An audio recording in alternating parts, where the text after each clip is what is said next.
invasion they're planning somewhere on Earth, and then the beauty of your movement, and the contrast in the sun. I'm being descriptive, but I feel like I have to speak and respond in this way, that I feel like I encountered this event of what happened. So I was also had the good or bad luck of being sat next to your tutor, who was also Don't get me in trouble. no, sorry. Which was interesting. We were having a conversation, but all right, sorry, I didn't mean to get you in trouble. I'm getting myself in trouble. I'm sorry. Don't mean to get anyone in trouble. It was very interesting. Okay, gosh, what could I say? I want to say that for me, it was also a challenge to think about how I was attending to you. How then one of the things that is problematized in this play of movement and stillness is attention. And it pushes me to think that attention is the minimal degree of movement. And so that attention has an ecological relationship to movement. And this is, of course, I'm drawing on Gabriel Tard's idea that identity is the minimal degree of difference. And, you know, with or without goading, I was also thinking of things like the pre-Raphaelites, I was thinking of anime, I was thinking of crawling insects, and the metamorphosis of the body into a non-human body, and your relationship with this red cloth that was opposed to you and part of you.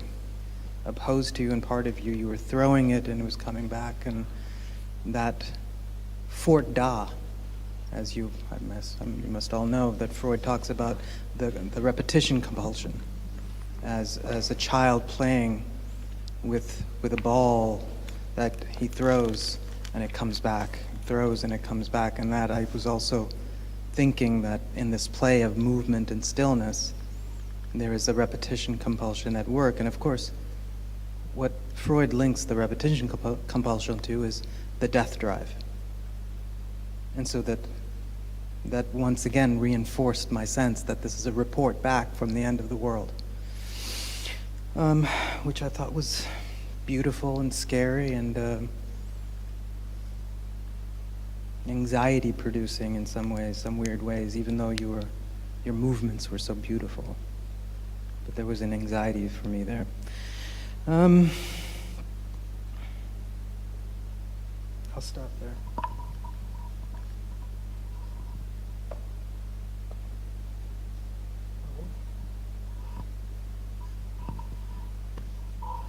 Should I go next, Aaron? Okay. Good morning, Matthew, and thank you so much for that very powerful and very poignant performance. When I arrived this morning, we were a bit earlier, and I went out, and I didn't expect to see you there already. And it was like I walked into something. It's like this open public space, and there was no one. I think that there were one or two people only. And you already in your place and already in the performance, which to me, it was a very evocative moment because you were there in the world of this performance. And it was like I was being allowed to look at an intimate moment, but in the open, in public space. And in that regard, it made me think a lot of the way that, and of course this came even more clear later on with all these war sounds and this very unsettling soundscape that you created. And it was for me like being allowed to consciously look at a moment of intimacy, but in the open. things that we're not supposed to be looking at. I felt a bit like a voyeur in a good way. Like I was having this opportunity to look at things that I shouldn't be looking. And there were moments when I felt, well, maybe we should avert our eyes. And I was thinking in turn how displaced people displaced by war, people displaced by conflict, are constantly being forced to perform intimacy in the open, like the act of sleeping or the act of washing oneself, or even eating, acts that we associate with domesticity and with closed environments. When you are displaced, when you are running, when you are homeless, all of these things now suddenly are taking place in the public space. And then what your performance did for me, it was very interesting, was make me rethink this notion of the public and the private, which is something I've been spending a lot of time thinking about in regards to technology. This distinction between what is public and what is private is obsolete in a lot of ways. This maybe it was never a useful distinction, because there have always been people that didn't have the benefit of these two spheres. There were people that were always forced into the public, but we don't necessarily think in those terms. And what your performance did for me is put into perspective this performance of intimate moments when your life takes place in the public eye. People walk by and you are maybe just sleeping in the open because that's all you have. And the soundscape that you created for me actually emphasized that aspect. When you were, in the beginning especially, when you were quote unquote in your own world, that was a very strong visual. And again,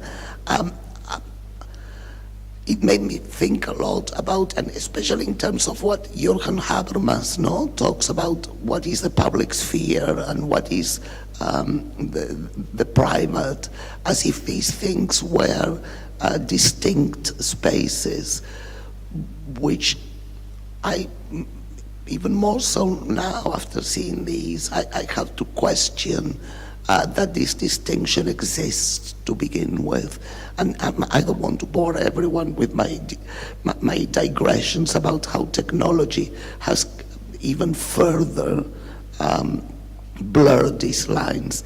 But your performance to me brought me into this space, and I thought that it was beautiful and poetic. And again, I don't want to be descriptive. It's the second time that you use that. I don't want to be descriptive, but I think that there were moments that were of incredible visual power in bringing me to that space, and thank you very much.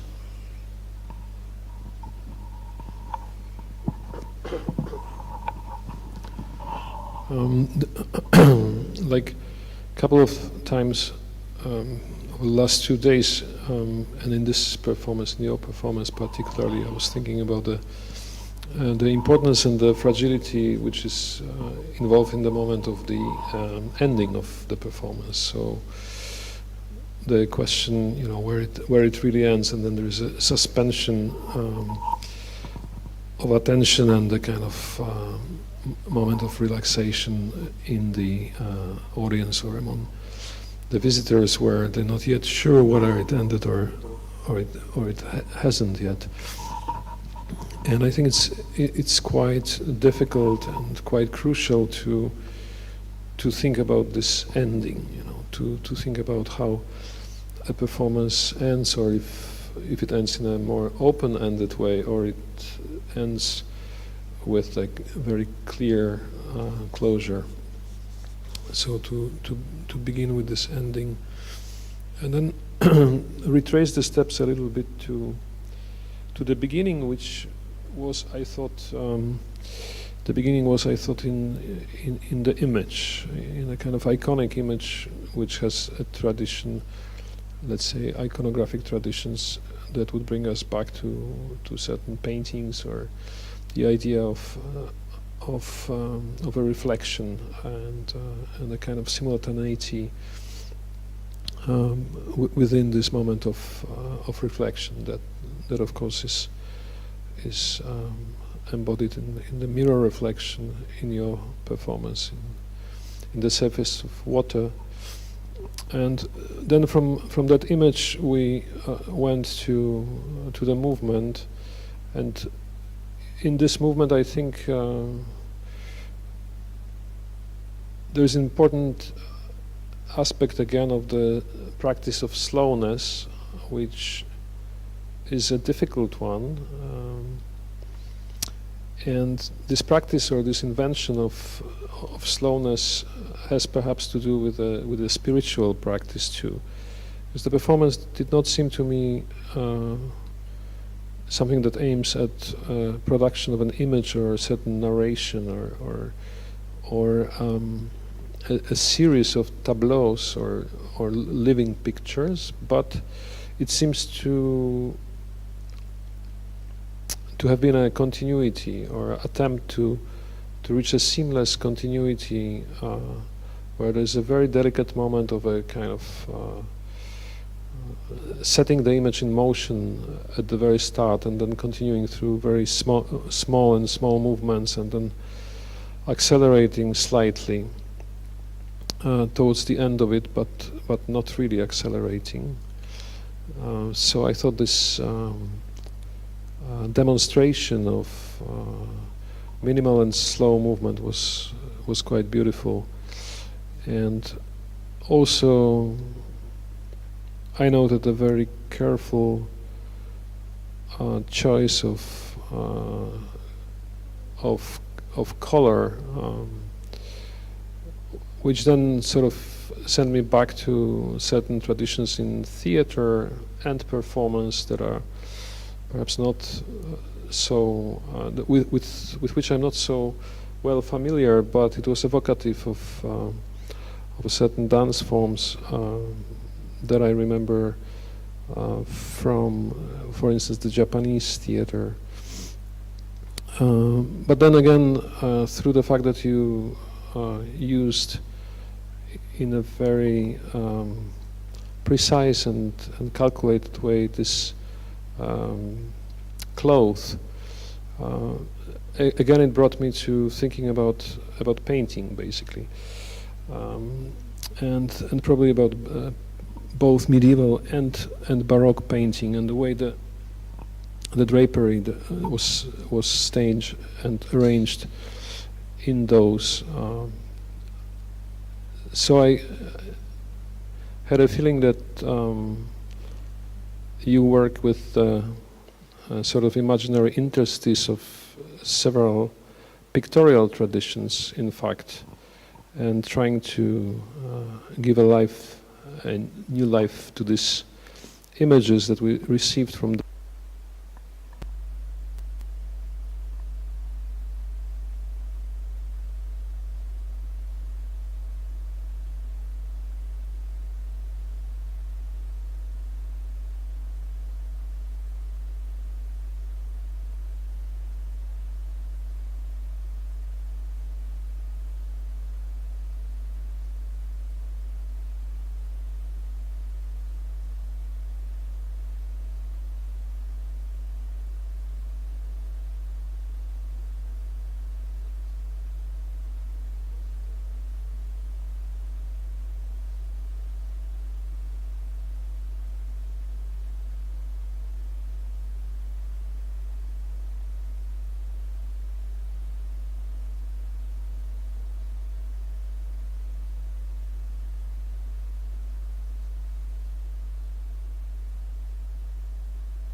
surrounds it, and then in a way the fact that we are being outside there in this small enclosure fenced off from the landscape is then repeated in the larger enclosure of the forest that surrounds the dune. So we are in a kind of double circle, and then you went out of this inner circle and kind of moved to the larger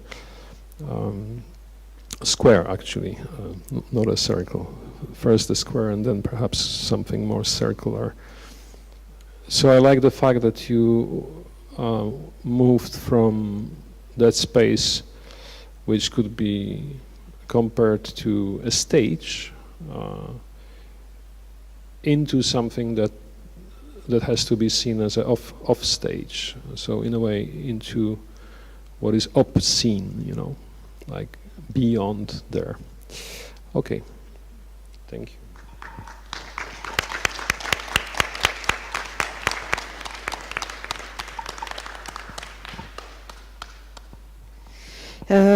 We take a break of 15 minutes because we need to set up chairs as they are. Thank you and welcome again. We will do the round of applause. Next performance.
Is there already sound coming now?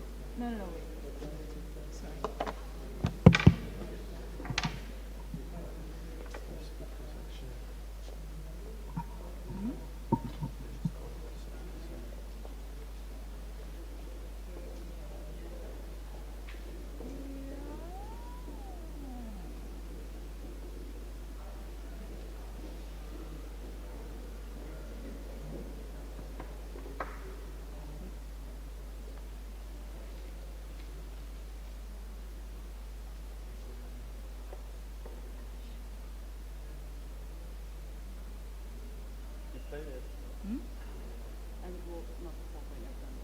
Yeah. I'm not, so not the whole thing, only. Did anyone play it already?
the Western Europe was still very much interested in the development of this ინტერესი რაში მდგომარეობდა?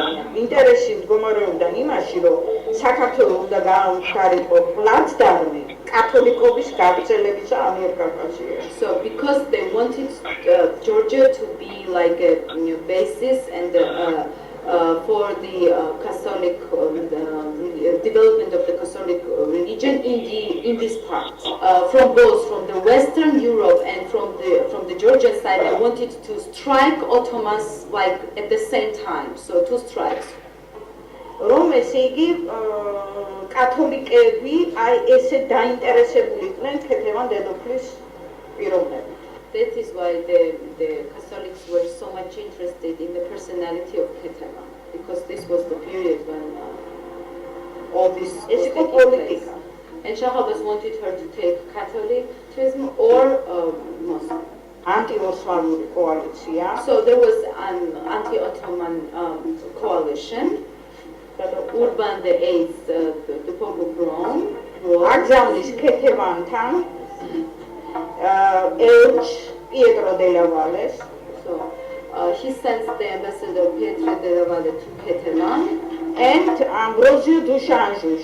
ეს ყველაფერი ხდება იმისათვის, რომ ქეთევანმა მიიღოს კათოლიკობა. In order for her to become Catholic. If she would become Catholic, then it would be the end for Georgia.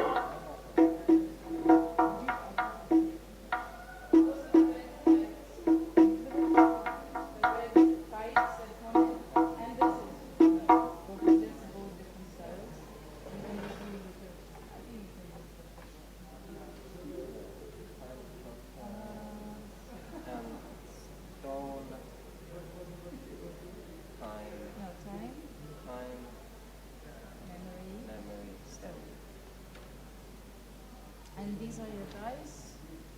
So the first thing we will do when we start is that we will get into Monk's ladder.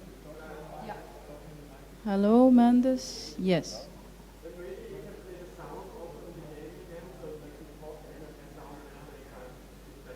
No. I stay silent whenever. What do I need to do? Okay.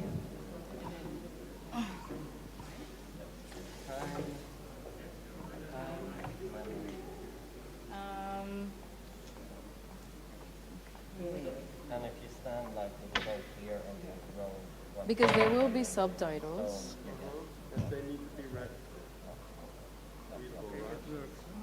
But That's yeah, okay. you need just should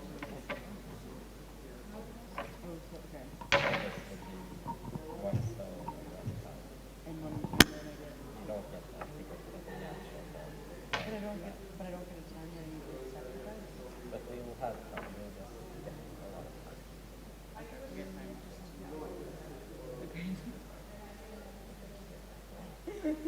We have investors. Where's your time?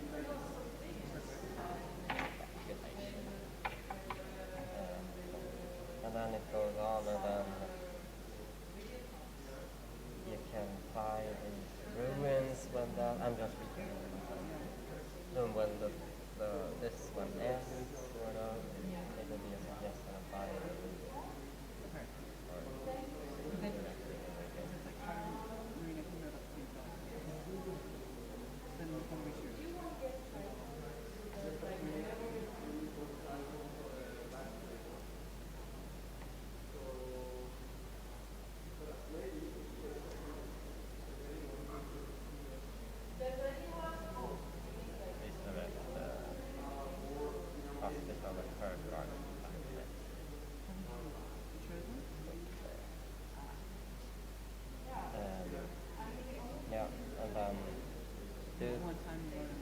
Yeah, or then you maybe have to do a couple of rounds to minutes.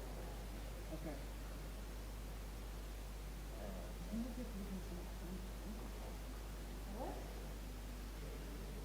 No, what is the first thing we're gonna do? What is the first thing we're doing? The first thing and then we will have a First thing is,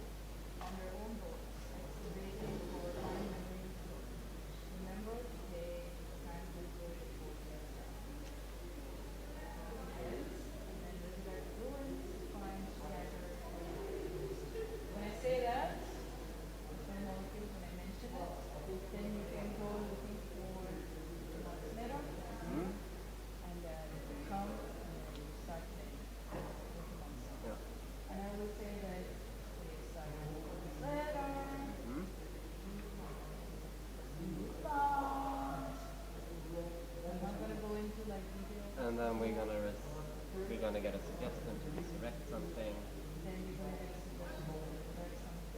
And then we go some rounds here, accumulating stuff, resurrect.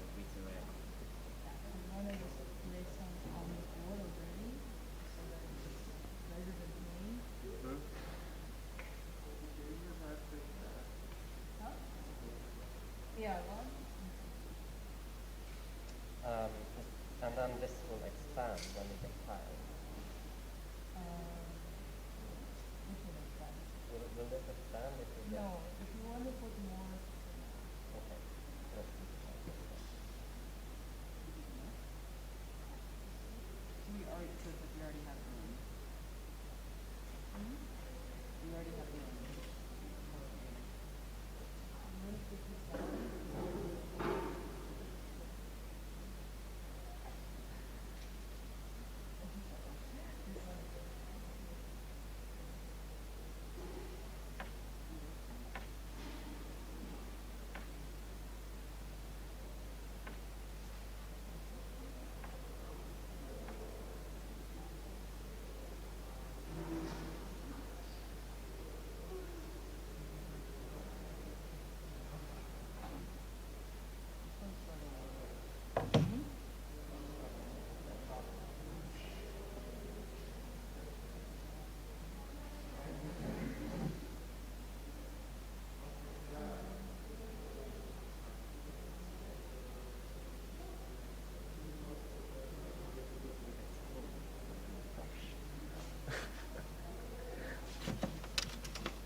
Paper towel. Oh, this is great.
And we can move 4 of the small tiles. We can move 4 of the Exactly. So let's do here. Let's gonna do that here.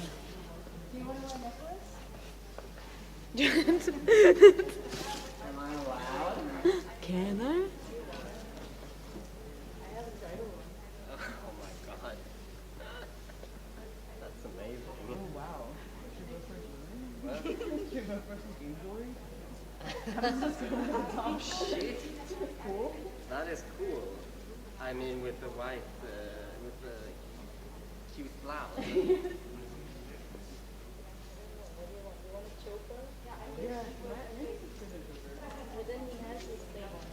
But I can remove this. Yeah. It's like the Democratic Convent. Okay, I can't wear this. Why? Seriously? Okay.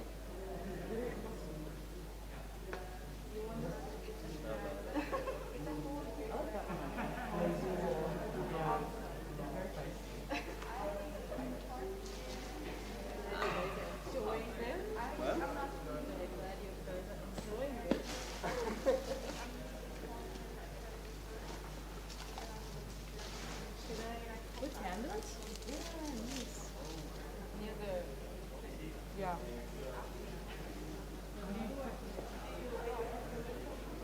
You don't have a way of holding it up. You one bottle. One bottle.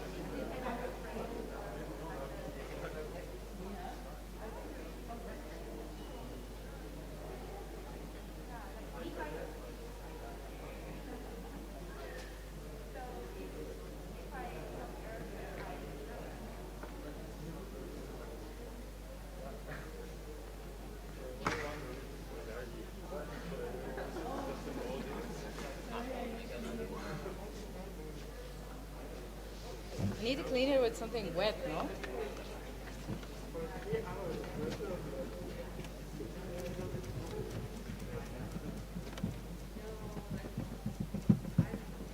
I'll take your stuff over here, Gaia. To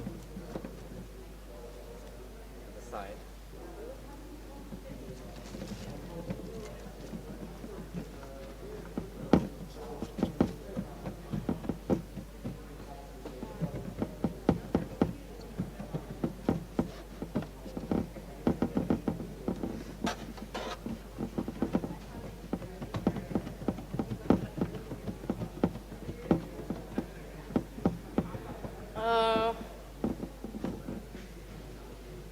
Okay.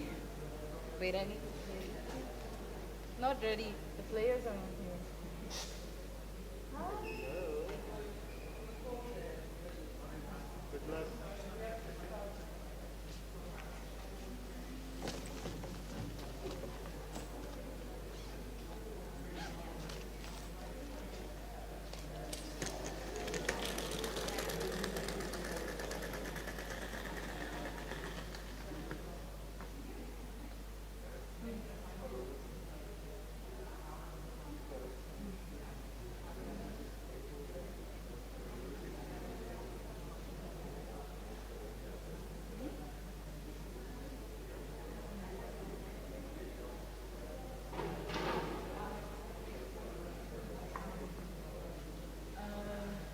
Do we have any empty wine bottles somewhere? Would they be in the kitchen?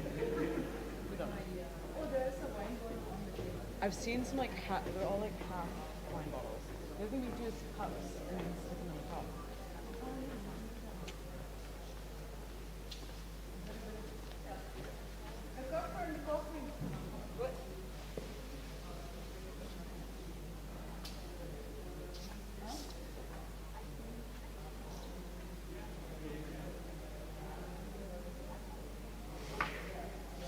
Everybody, please take their seat.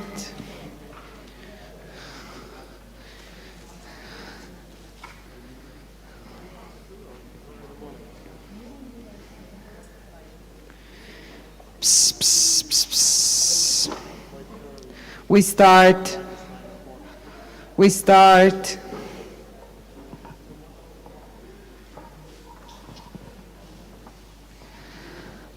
Anna? Has anyone seen Anna?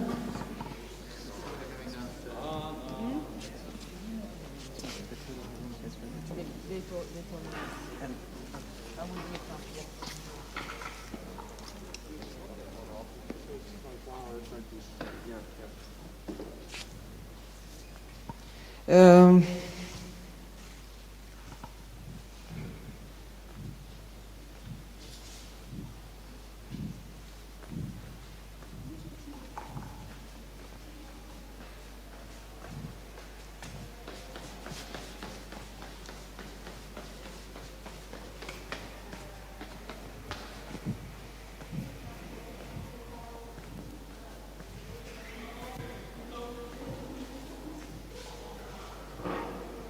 Start.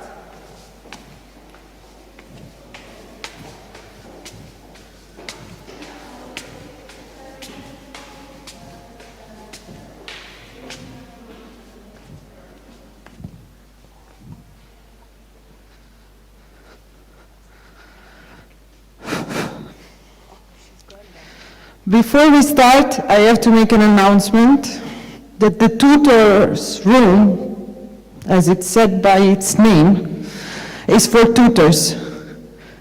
So please go somewhere else in the building. Thank you so much. And tell your fellows, if you find somebody sleeping there, tell them to go sleep somewhere else. Thank you.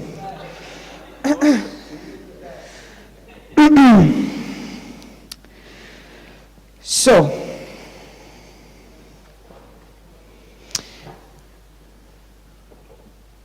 Gayatri Kodikal presents The Traveling Hand, Palimpsests under Moonlit Mangroves.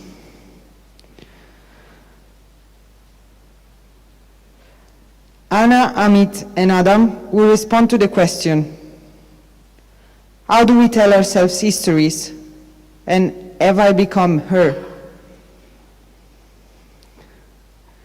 The Traveling Hand is an ongoing inquiry through game making about my encounter with an archaeological artifact at an excavation site in Old Goa, India. A 17th century Georgian queen's dismembered hand, a fragile decaying fragment that produces its own subjective intentionality. It is about a hunting, an interplay of obsession and possession. The applause that we didn't do before as the first performance of the day. I didn't want to interrupt the meditation. Give it now.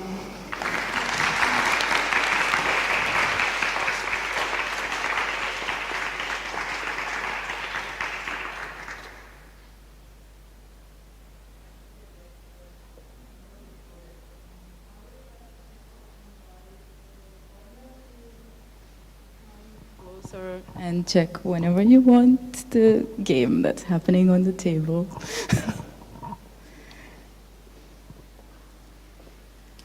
Okay.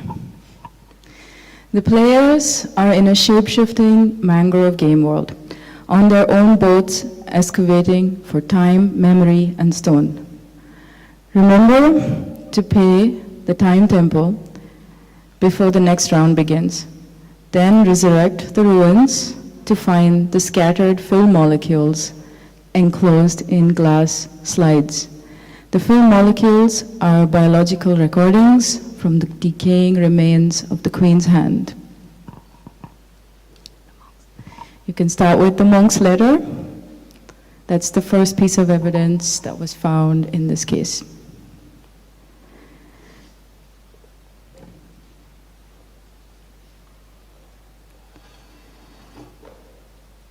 The remains have lain within the mangroves, becoming a dreaming site, carrying molecular recordings, passing through multiple geographies, languages, and times, and passing through me. I encountered and realized this haunting some years ago. This is a true story of a ghost.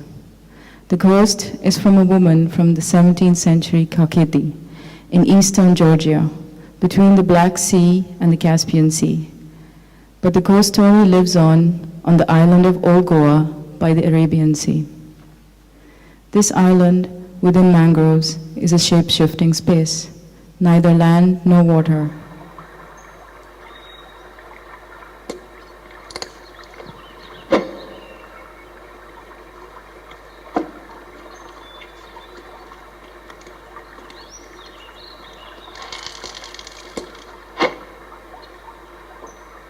Tom is when he usually did at the end of the day his research in history. So, so he was a Portuguese academician. And he always worked on the relations of Portugal with the Middle East. Regarding the work here at the foundation, he was involved with the Armenian department and with the oil.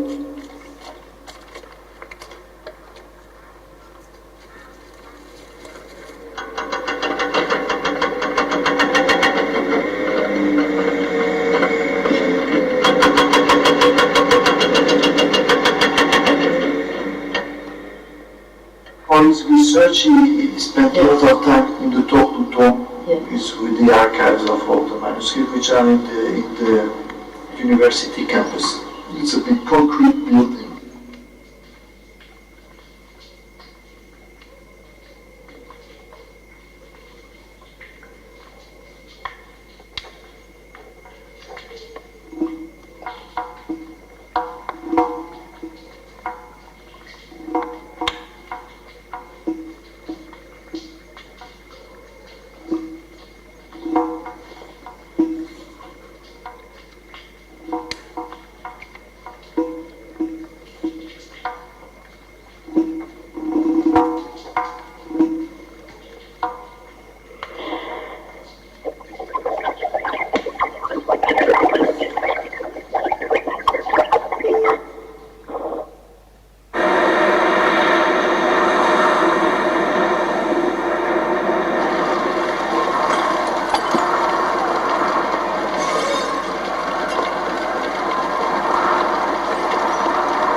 I think it's the third one.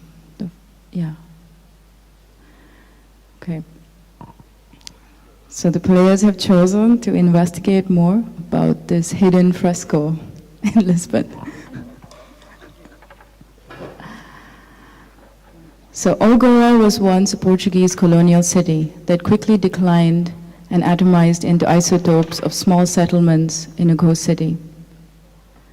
I was chasing a semi-divine being at that time, a threshold spirit that plays a game-like ritual with the village of Sal, a few hours from this island. The inhabitants of this village say that their ancestors escaped persecution during the time of the Inquisition and came to settle in that hilly forest after taking permission from this semi-divine being who lived there. The Ghana had agreed on the condition that they play a game with it every year. That particular year, I ended up in a magnificent ruin. The ruin of St. Augustine complex had lay abandoned over the last centuries after an uprising, and later completely collapsed due to the neglect and exposure to the torrential monsoon rains. Underneath all that rubble and 35 feet of mud that collected over the years lay the Queen's hand. And after 15 years of excavation, the remains of the Queen emerged by chance. One of the archaeologists had found a lone woman's name on a tombstone, something that was very odd for that time. He realized that this was the same relic that another team had failed to locate in 1990. The hand had arrived by ship from Shiraz via Bandar Abbas in 1627, brought by a Portuguese Augustinian monk who had witnessed the Queen's torture and martyrdom.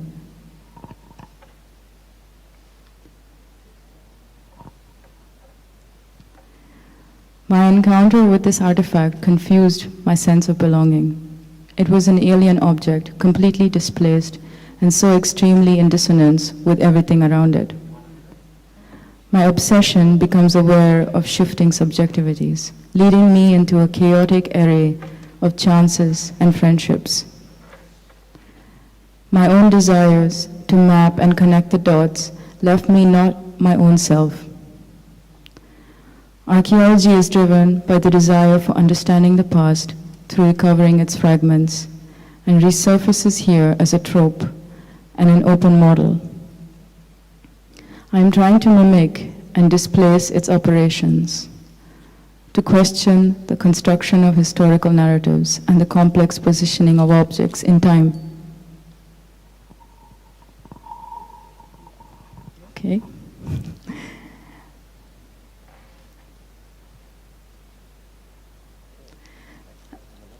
Yeah, I think yours is a secret passage.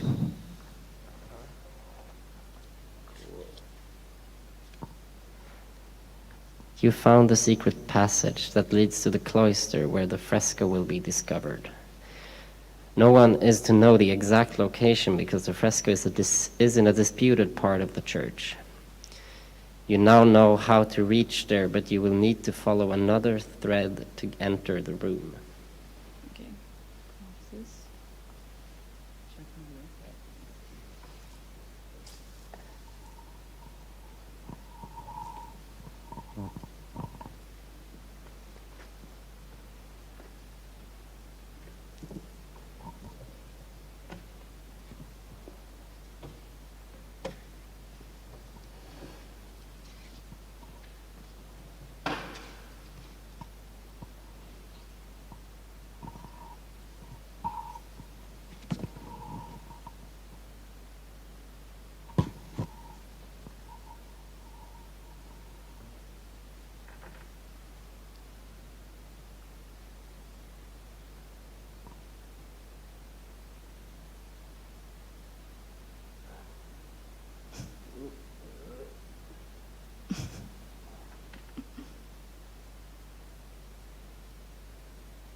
Yes, it's really a secret because we are so well documented, so like an exhibition and we go there. I will just take a copy of this, your identity card if you have, or your passport.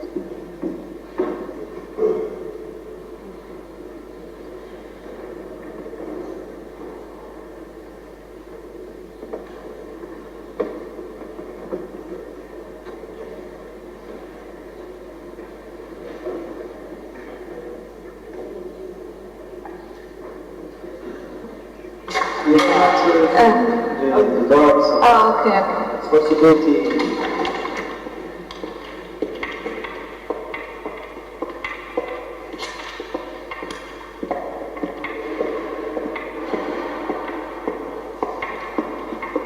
So, now we go.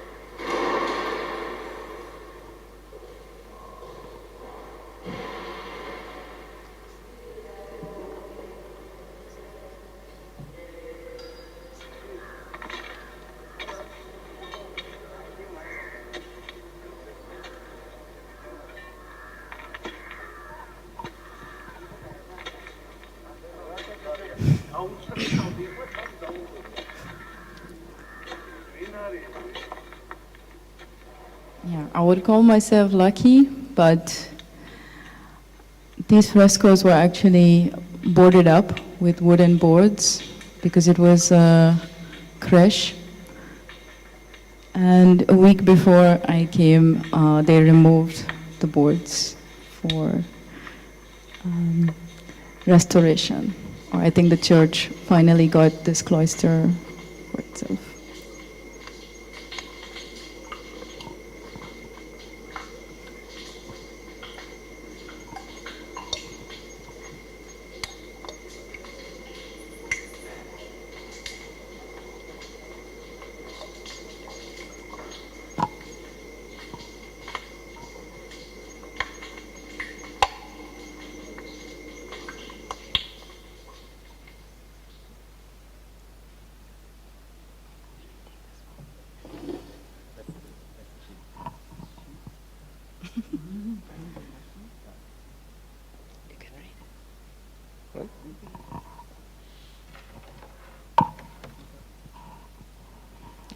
Theater ticket.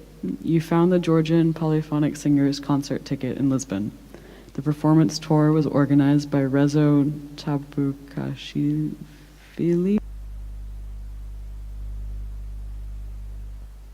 letting the Soviet government know his whereabouts.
In the time of Soviet Union, it was very difficult to go Portugal or India abroad. Only ensembles and theaters, and Tabukashvili was such a person who, with these ensembles, really sings. Oh, and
Okay, Thank you.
You need a stand or what? Want a stand with it or stand? Yeah, microphone.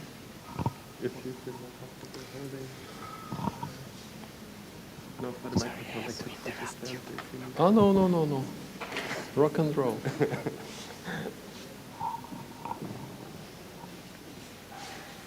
Who wants to start?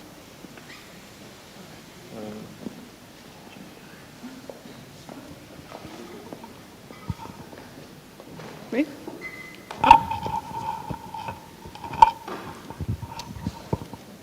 Hi, so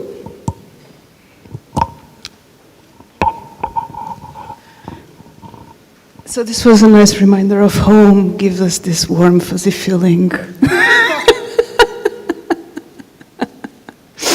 No, I'm joking. Portugal is dark. I mean, really dark. I don't think that I don't think that it's possible to fathom how dark in Northern Europe, or probably in many other parts of the globe.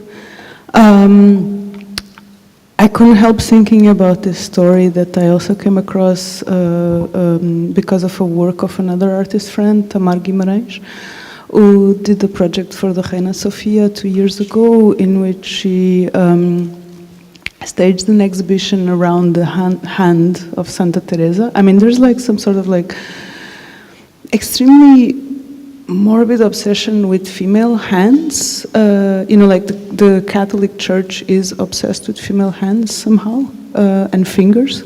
I think this is because, of course, you know, like missing limbs, like especially hands and feet, of course, in psychoanalysis are seen as like tokens or like templates for castration. So it has something to do with that, I guess. But what is interesting about this hand of Santa Teresa is that Francisco Franco was sleeping with it. It was in his room throughout his whole life. He was sleeping with a dead woman's hand next to his bed. Yes. So it was interesting to encounter another story of another martyr, you know, like another female martyr's hand that is collected by another male, I don't know, friar. You know, like it's interesting, all this dimension of like seekership, and it's also interesting to see again the role of the church that is completely.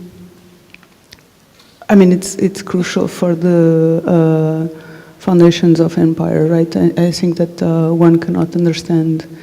you know, like we mentioned this already, like a little bit when Jose Iglesias presented, but you know, like the first Portuguese colony is Ceuta. You know, like this is the 1300 something, right? So it's like with the first Crusades, there's the first occupied territory outside of the peninsula. And of course, I would even go further back, you know, like we were talking about this the other day, and I would say that the entire peninsula is actually occupied territory because it was, of course, a territory that was populated by people from Maghreb, North Africa, you know, like all of this region, you know, around the Mediterranean Bay, and then is occupied by, you know, the Franks. So, like, it's occupied by the tribes that descend from Central Europe. And then, of course, like you have there like a first racial divide that then keeps duplicating itself.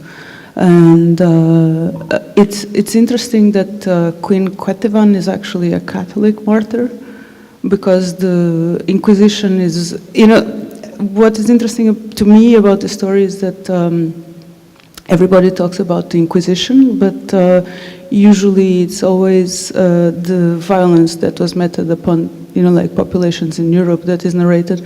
But the Inquisition was at its most active, it was active in the colonies. And especially like the Portuguese Inquisition was meant to torture Indians. I mean, that was why it was created. It was created to subjugate, you know, like to force how to say, conversion, to force Indians to convert to Catholicism. You know, like I'm completely fascinated by all these stories, by also like how, for instance, Casa da India, which was like the equivalent of what in Britain it would be the East India Company, I think, East India Company, right? So Casa da India was, of course, in charge of both colonial extraction and conversion. So it's like how, you know, like those two things, they always, you know, like they work in tandem and both work under the edges of the crown. And, you know, like you can really not have one without the other. And of course, like you can see the continuities up to the present day, because for instance, like I think you mentioned in your video, there is like the martyrdom of Queen Ketevan is actually celebrated in as a leisure panel in Graça in Lisbon. In Graça in Lisbon, they, which belongs to the Santa Casa da Misericordia, which is like one of these religious orders that arches back to, you know, like the conquests of Goa, Damau, and Dio. They recently, I mean, very recently, this was like 3 years ago, installed a commemoration, you know, like they installed a monument commemorating one Portuguese missionary, and he was responsible for the evangelization of Brazil. And literally, this statue depicts him surrounded by 3 naked Indian children. And you cannot make this up. You cannot make this up. You just have to see it, because it's just not. And this statue was unveiled like 3 years ago. This was not something that has been there since the 50s. Now, the Gulbenkian Foundation, Mr. 5%. So yes, Mr. 5%. So Carlos Gulbenkian was. Oh, I have to stop. Sorry, I would have so much more to say. So just to say really quickly, Mr. Carlos Gulbenkian had a 5% share in the oil extraction in the Middle East, and oh, I have to play that game. Adam, do you want to go? Yeah. I'm still thinking.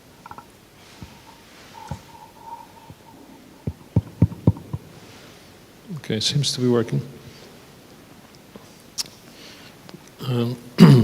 Thank you, Gayatri.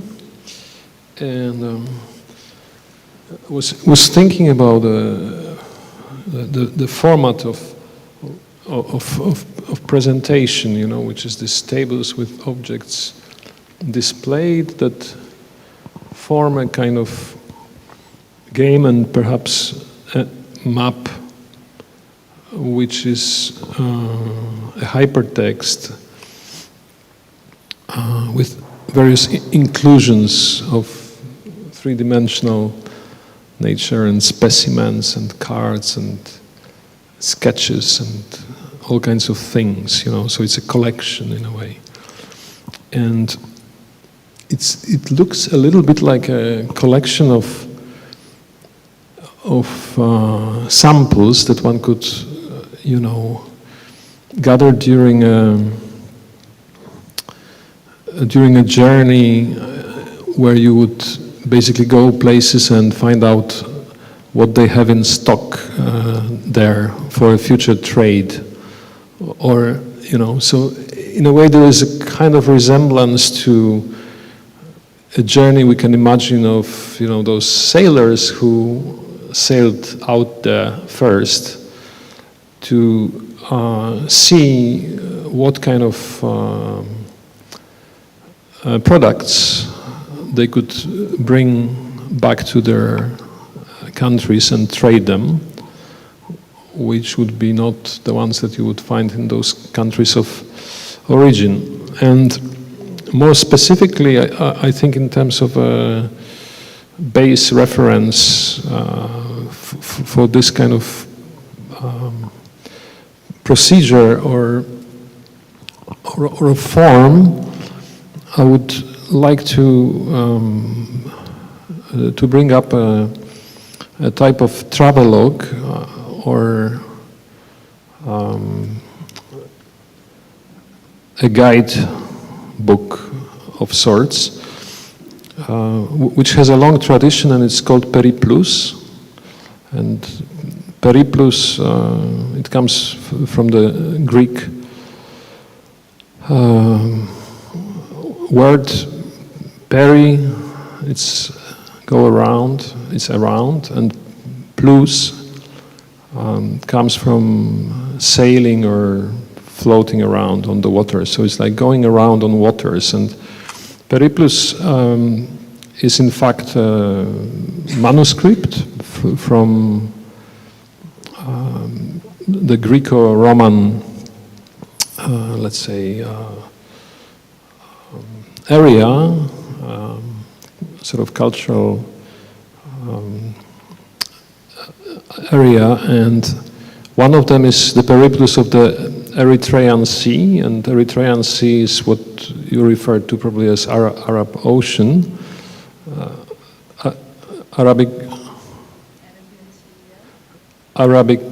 Arabian Sea, you call it, yeah, okay. Arabian Sea, which stretches between Africa and India. So the Periplus of the Erythraean Sea, as they used to call it, is a travelogue of a journey undertaken by unknown merchant or sailor or kind of proto-geographer, sometime between the 1st and 3rd century AD. And he's traveling from the Red Sea, he's traveling the Hormuz Strait, and he's traveling down to as far as Zanzibar in East Africa. And then he makes a turn and he goes up to India, and he lands somewhere in a place that he refers to as Barigaza, which I think exists as an actual place under the name of Baruch or something like this, or Baruch. I'm not sure about the pronunciation. Huh? Does it ring a bell? Well, anyway, so this person, let's call him a he, travels to places and discovers things like frankincense and, you know, diamonds and other things. So all this coast, the Diamond Coast, the coast of spices and so forth, which get established under the Portuguese 1,500 years later, about, is already mapped sometime between the 1st and 3rd century. And this manuscript was somehow preserved in several copies, and there is one copy in the library in Heidelberg that was published in Philadelphia in the beginning of the 20th century with annotations by a German scholar called Schoff. And the interesting thing is that the museum in Philadelphia that published this edition it's an American museum founded by representatives of trade. You know, so they brought into the museum everything that they sort of traded from the entire world, and all literature that related to trade, both contemporary and historical. And Periplus for them was like an early account of a successful scouting elsewhere for all this so to say articles that they found. And we're talking about a sort of pre-colonial time, but already there you can see in a very interesting way the contours of what later on became a system of global trade. In a way it existed even then, and that's why I thought it was interesting in your work that you substitute this this history with another story, let's say, where I, until the very end, thought that the Georgian princess might have been apocryphal, like that she never existed. I mean, it's not so important whether she existed or not. I mean, it sounded as improbable as to believe that she might have been a kind of invention. And I thought it was quite precise in terms of describing the kind of geopolitics of cultural exchange and kind of cultural influences dating back to Cold War period, and hence the Georgian Portuguese connection becomes one of these marginal trades or shady businesses done on the peripheries of Cold War, let's say, where a lot of productive things happened to kind of against the great divide of the Cold War. And also, after the end of Cold War, this constellation of cultural powers dividing territories from India to Portugal and across the whole Eurasian continent, or however you call it, it is still sustained through institutions such as archaeological institutes, museums, outposts, and excavations and researches and so forth. So I really like the way this work entered those different types of, so to say, explorations and established a kind of parallel one to them. Thank you. Can I just ask, how many minutes do we have? More or less 5 minutes. 5. Okay, I'm going to start now, okay?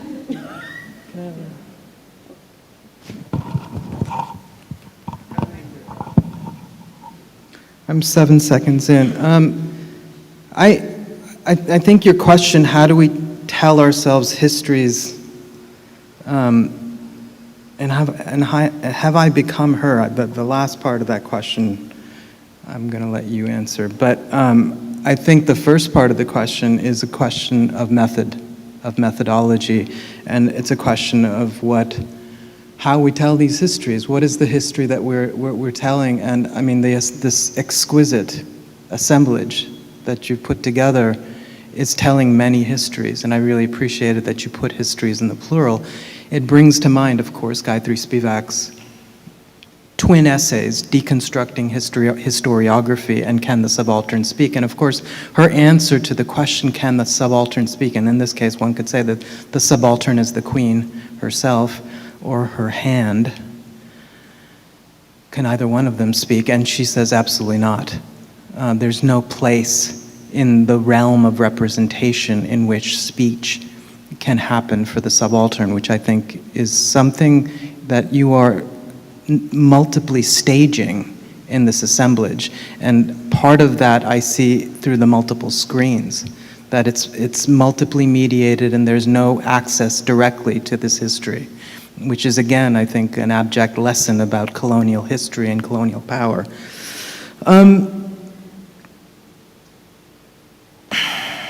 So how does one excavate a site that has been willfully covered over to, in fact, paper over colonial violence?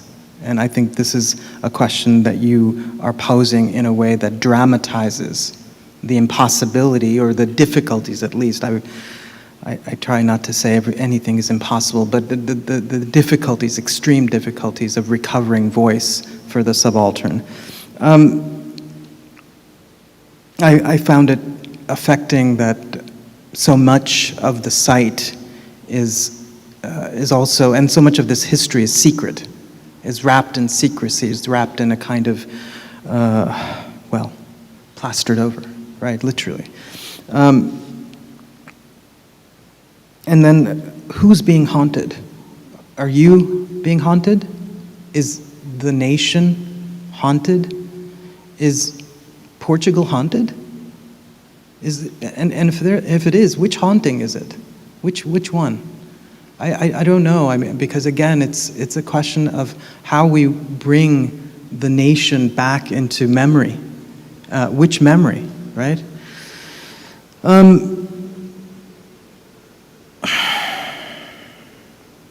So I think it's important to think about, you know, this mangrove, and the mangroves that you're talking about. I mean, you must know Ranjit's work and Vinita's work on the mangroves. You know their work? It's very, you can talk to them, it's very good.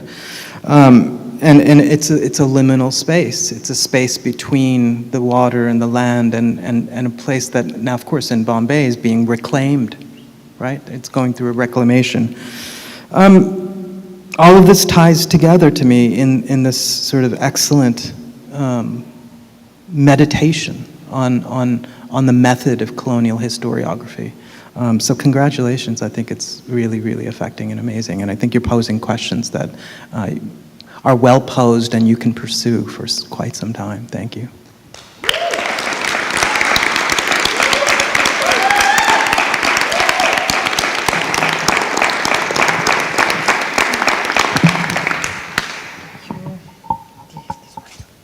I had 2 mics.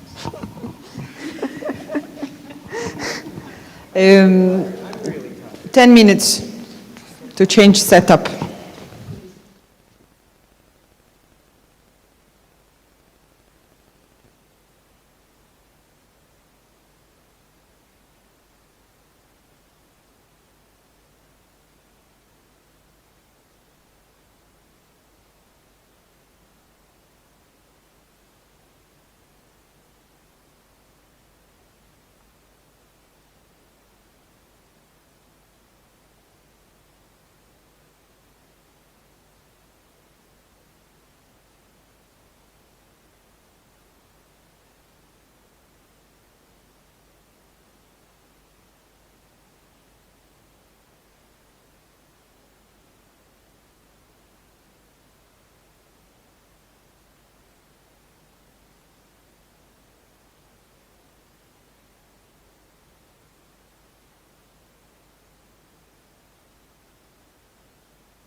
Hello, hello, we start.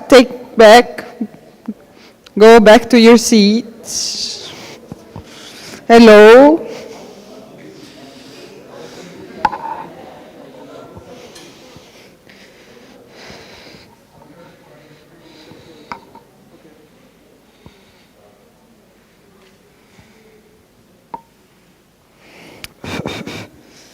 See.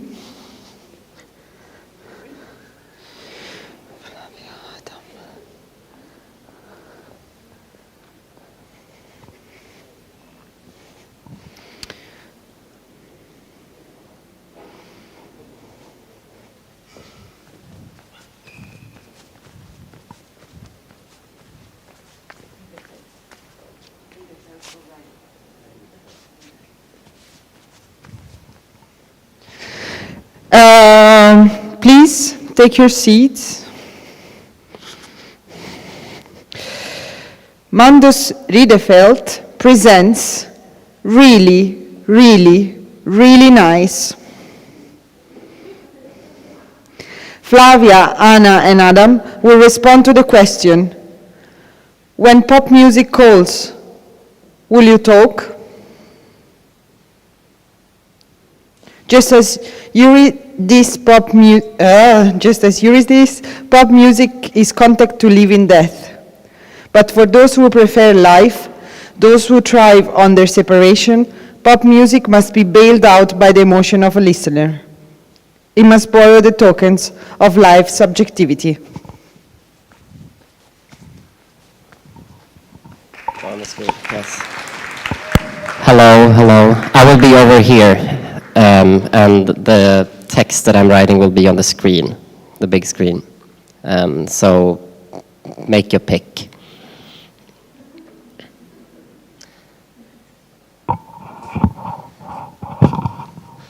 And yet, yes, you're saying yes, automatically, suddenly, sometimes irreversibly. Your picking it up means that the call has come through. It means more. You're its beneficiary, rising to meet its demand to pay a debt. You don't know who's calling or what you're going to be called upon to do. And still, you are lending your ear, giving something up, receiving an order. It is a question of answerability. That is a quote from Avital Ronell in the Telephone book. It's actually the first thing. It's in the whole book, basically. God has everything but faith. This is why he so brutally requires ours. Faithlessness is redeemed by lending faith, giving faith to the faithless. This is from Stefano Harney and Fred Moden's article, Base Faith. Leave me in peace. That's Eurydice in Ranieri di Calzabigi's libretto from the Gluck opera. Call on me. Avital Ronell writes about the telephone and the call of the telephone as that almost unnoticeable acceptance of a system of encodings that is telephonics. And unsurprisingly, every call is encoded. Every call implies a question to be answered, a prompt to be affirmed or rejected. It is in this way that Ronell's introductory framing of the call could just as well apply to that call which Orpheus directs to Eurydice. In the Greek myth, Eurydice dies before the love between her and the archaic boy band star Orpheus were to fully bloom. Orpheus gains access to the underworld by seducing the gods with his songs and then descends. He calls upon Eurydice to return to the living. This is all we need to know about the myth for now. The Orphic endeavor transgresses the binary of life and death and stakes the legibility of the call for Eurydice's return upon this very accomplishment. The Orphic call is encoded with the primacy of the realms of the living over those of the dead, and effectuated by the exposition of controlling the binary by transgressing it. But crucially, Ronell's framing of the call is about the recipient. It is about answerability, sudden indebtedness, and lending something to the calling device. Can you hear me? And this is a reference to Rafa and Zach's presentation the other day that I got to know this. How can these encodings of the call be navigated? And the call did come through. It squeaks and speaks on the other side of the wire, on the other side of dying. In one of the many renditions of Orpheus and Eurydice, Eurydice rejects Orpheus by minimizing her answerability. Leave me in peace, she says, and turns around, heading back to death space. In Eurydice's rejection seems blunt enough. It undermines a premise that is encoded right in the Orphic wire, that alive somehow trumps being dead. In doing this, Eurydice provides a speculative answer to the demand of the call. Just because the technology of the telephone call transgresses a lingering binary between sound and source, and just because Orpheus passes between life and death, how come you are implicated, forced to decode? Eurydice lends a miniaturized ear that swiftly fades. She rejects that Orphic order, acknowledges no depth, and listens only as a prompt to stop listen. In fact, Eurydice's rejection of Orpheus is perhaps more of an italicized indifference. No response is given.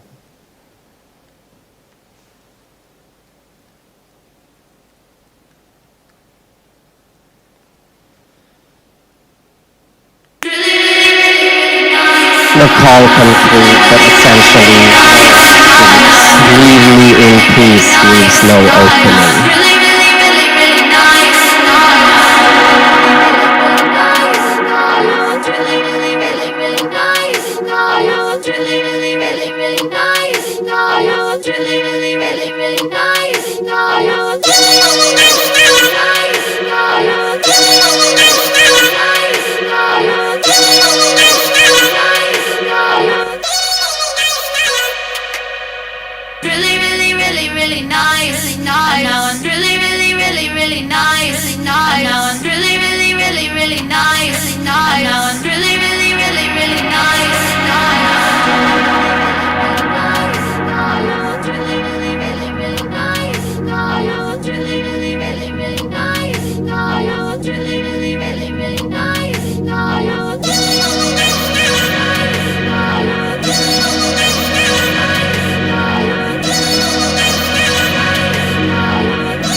Take a little piece of my heart. Every pop song is a call. To faithlessly paraphrase Harney and Moten, one could say that the pop song is like capital or God itself, completely faithless, and that's why it so brutally needs ours. The faithless pop song must simply be given its faith, redeemed, rescued. Its call is calling to be answered. The call of the pop song, its need to be given faith, is embedded in its production. As a basic definition, pop music is something that aims to mean something to as many as possible. It is something that oscillates between the fleeting valuelessness of a passing musical experience and a prismatic state of commodification, the stream track, the coming into being of the track in its vessel star, the liquefaction, the imagery, and the live shows. Still, the pop song does not exist as such before it is recorded.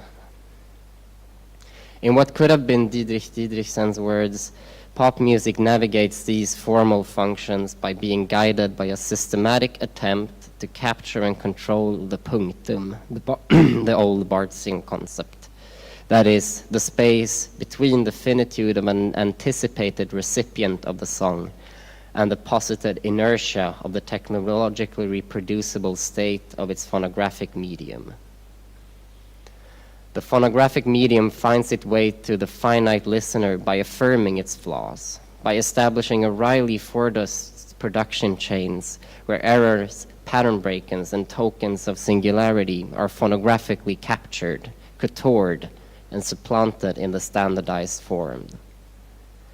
Basically, pop production chains latch onto that which stands out and presents it to the listener in a way that leans in.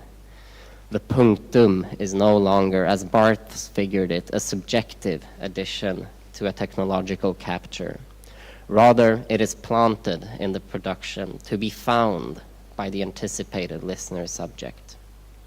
It is in this way that the pop song is always lesser than itself. It is too bland, too repetitive to pass as expressive on its own, and in the need of the listener yearning to be heard. The pop song calls for the listener to lend a piece of their finitude. The pop song is an invitation to supplant the inert technological capture with a piece of your heart. And the deliberate affirmation of that which stands out becomes the urge to lend. This is the manipulative functionality of pop. It is saved by lending exactly that which the Orphic listener loves to lend, a piece of nominal subjectivity, a piece of light. That listener loves to resurrect the song, bring it to life by recognizing the pop as lesser than itself, compressed. The listener picks up the call of the song.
Needed you? Question mark. The Eurydicean presence is indifferent. It is not about refusing the call, but to structure the answer beyond the legitimization of the call and its encoding. The Eurydicean presence does not attempt to disclose the lie of the lack in pop songs because it did know that the lie is founded on an ahistorical separability, on a phenomenological self-conception within the binaries of life and death. It is founded of giving life to the dead. Pop music asks for exactly that force on the false premise of its inexhaustibility. In life, Eurydice was typecasted as the muse of Orpheus. The muse is also the catalyst. that compound which facilitates reaction and energy transfer without ever being consumed or altered. The phantasm of the catalyst is also the basis of the chora, that is, the territory surrounding the antique city-state and its male political subjects. The female neuter or neuter chora is the place of receptibility, repeatability, and replication, a matrix of passing throughs. It is the foundation of the city-state's male political subjects through the extraction that is implicit in the description of the chora. When hearing that space of death of chora, not from the living city, but from within the chora, it is clear that Eurydice is relieved of being the catalyst. Death is a place to live just as the story of the chora. To remain indifferent to the call is to refuse to perform its inexhaustibility, to hear the chora from inside. But that catalytic muse of every pop song could be me, could be you. This remains as long as the premise that legitimizes the call still remain. The metabolism between, on the one hand, an inert recording that is produced as to appeal to a sense of responsibility, of redeeming its faithlessness, and on the other, is coming into life by my faith, is only possible in life, and reversely, by life overcoming its finitude through its willful capture by technological exteriorities. Standing beside the indifference of death, this figuration crumbles. What if the pop song never called upon the living, but was always a cultural artifact that was found was strapped into existence beyond that Orphic brand of remedy, beyond the remedy that elevates and eclipses, as braided scaffolds of emotion reverberating in the chora? Is it an embellished indifference towards a figured depth? That depth of decoding the call and its logics of phantasm, of mediation. But Eurydice sings in vacuum, and the pop song will crumble from within, immediately. It is perhaps just a song, it is its own construction. After all, no one in this story asked to be redeemed. Thank you.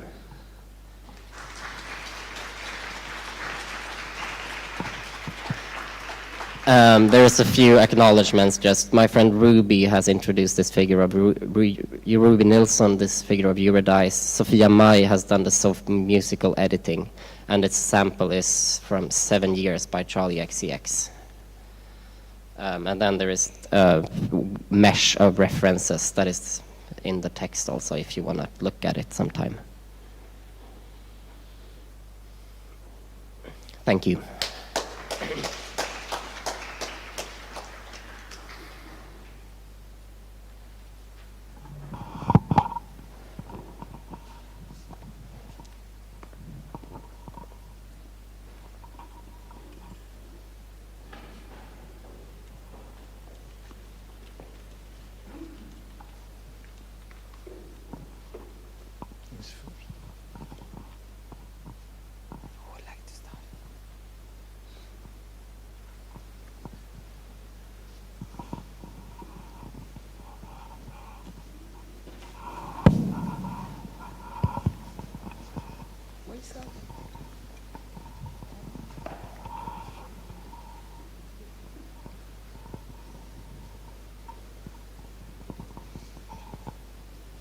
I can start, yes. I was just waiting so that we're all in place. Thank you, Mandos, for this, I would say, performative lecture performance. I found it very interesting that you start with Avital Ronell's references to the telephone and to the wire. And I found it deliciously anachronistic because, nobody uses anything wired except for my mom, maybe. But she's 75 years old. And I found it very interesting how you elaborate on these pop sensibilities around a technology that is on its way out.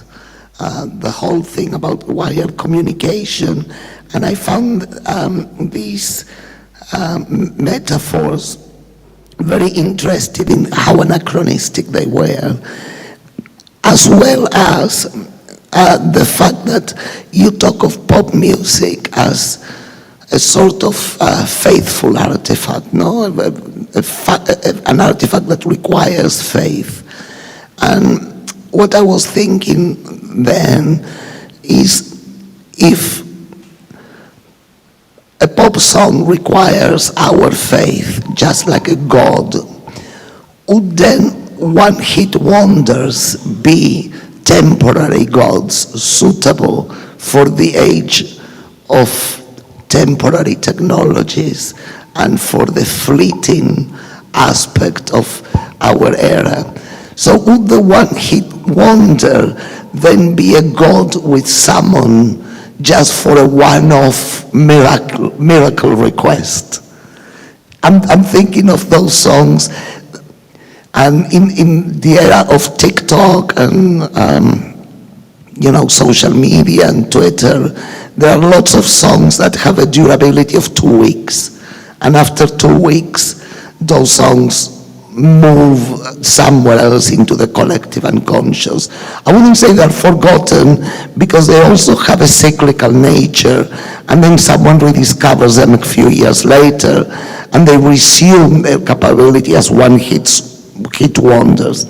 And I was thinking of those songs and pop culture artifacts, not just songs, but also visuals or videos. And if those would be in your thesis around pop culture being a sort of deity or carrying some aspect of divinity in terms of faith, if these temporary artifacts would not also perform like we have one request, one moment of joy, and that's their durability, and they give us that as fleeting gods, and then they disappear or they move away. And I found that a very interesting metaphor.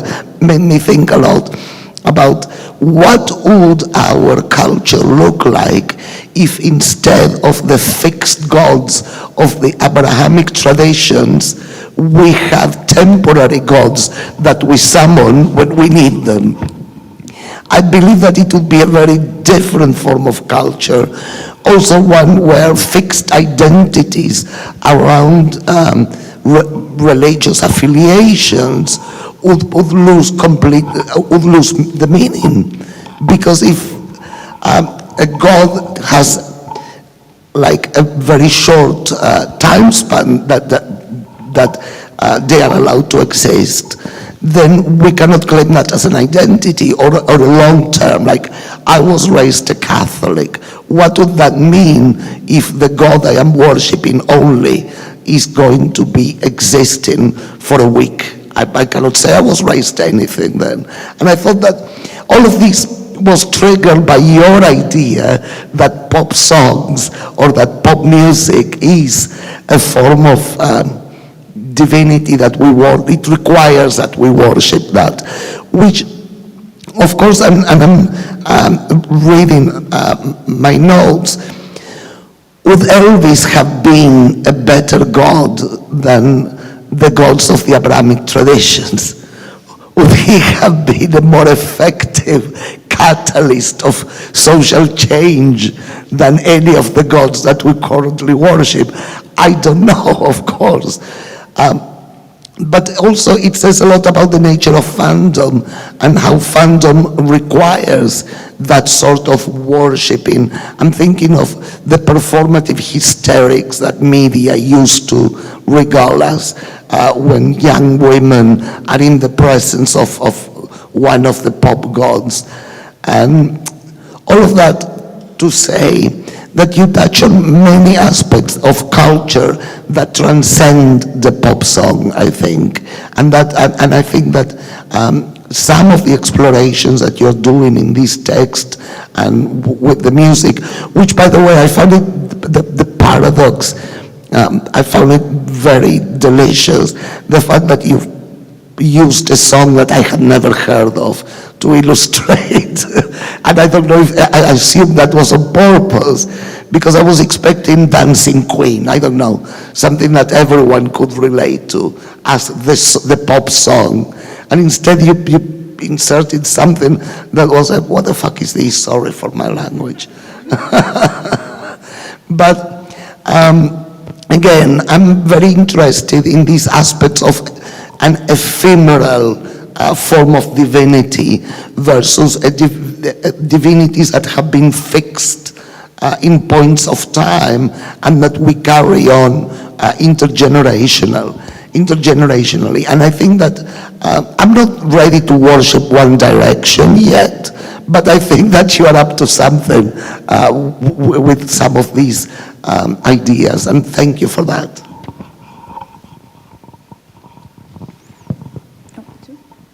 No. If you rather, or do you want? No, okay. Hi.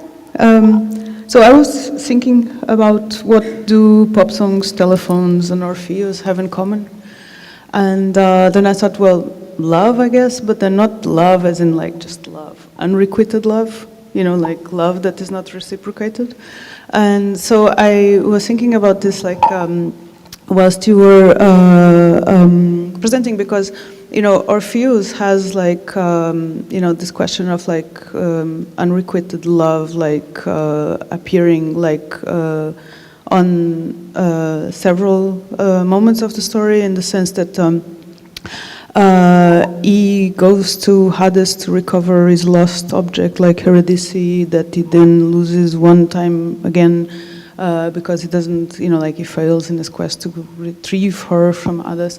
But then one wonders, would he be able to love her were she not dead? And what does he love about her? Is this not the fact that she's dead and that she's therefore an, you know, like lost object?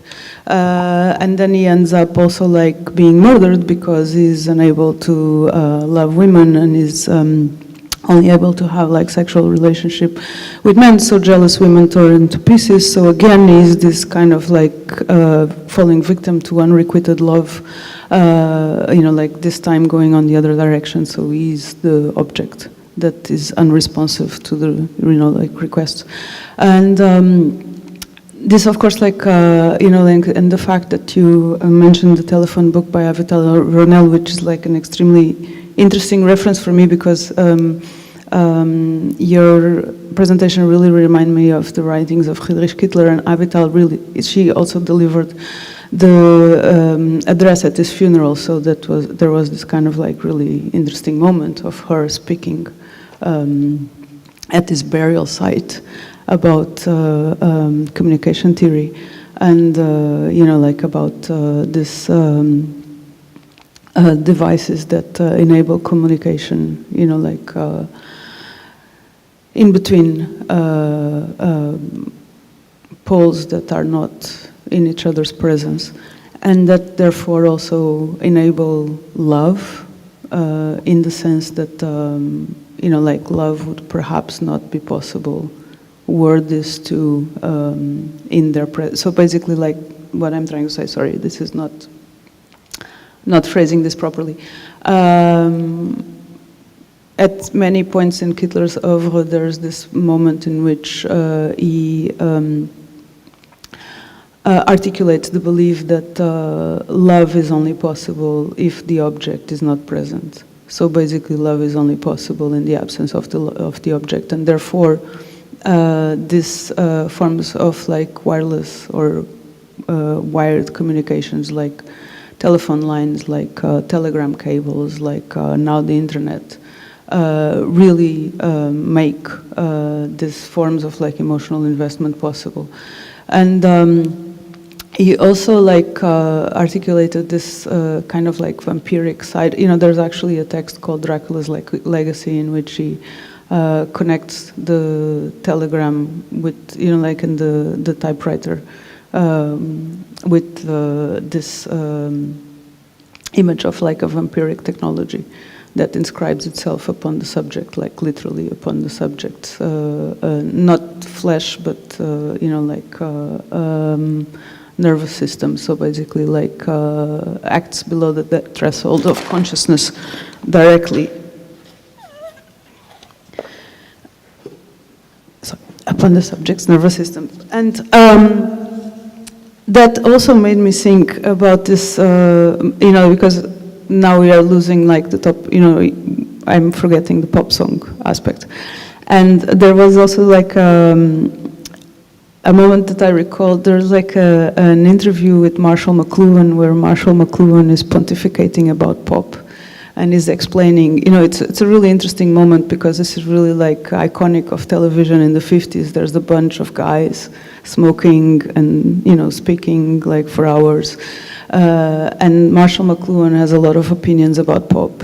And he believes that pop is of course possible because the English language lends itself to this type of verse and to this, like it has this rhythm embedded onto the structure. And the host of the program at a certain moment turns to the piano player. The piano player is of course like African American, and he's the only non-white person in the room, but he's not supposed to speak. But the host turns to the piano player and asks, "Oh, by the way, Johnny, what do you think?" And he happens to have like extremely articulated rendition of what pop is and how pop is actually tied to the history of enslavement and to the, like blues that begat jazz, that begat hip hop, that, like basically what he has to say is like much more fleshed out and interesting and learned and scholarly than what McLuhan has to say. But then again, of course, like you don't get to be in the position of the speaker because of merit. You get to be in the position of the speaker because of power. So immediately they cut him off, and they go on, they go on with, like their own bullshit about what they think pop is about, and. Again, to return, oh, sorry. Yeah, but maybe finish a thought. I'm meandering anyhow. Okay. Okay. I like the idea of Orpheus' boys' band that seduced gods, which I think you mentioned, that this was a form of seduction, which later on Orpheus tries to repeat on Eurydice, and that doesn't really work because she refuses, like she sort of turns away. But I thought, this seduction by music and voice is one, and maybe it's interesting to think also about the function of text that takes on these stories or myths and their later renderings and possible interpretations, and to think about the figure of philosopher impostor, which appears quite strongly in Pierre Klossowski's writings on Nietzsche, where he basically arrives at the point where the philosophy is no longer about telling the truth and setting rules, but it's about presenting a certain plausible narration or narrations on reality from which we can choose, and that also have certain power over us. So I think what I'm asking for is a kind of self-consciousness of critique, that the critique should never see itself as something that is kind of final utterance, because there's always a possibility of its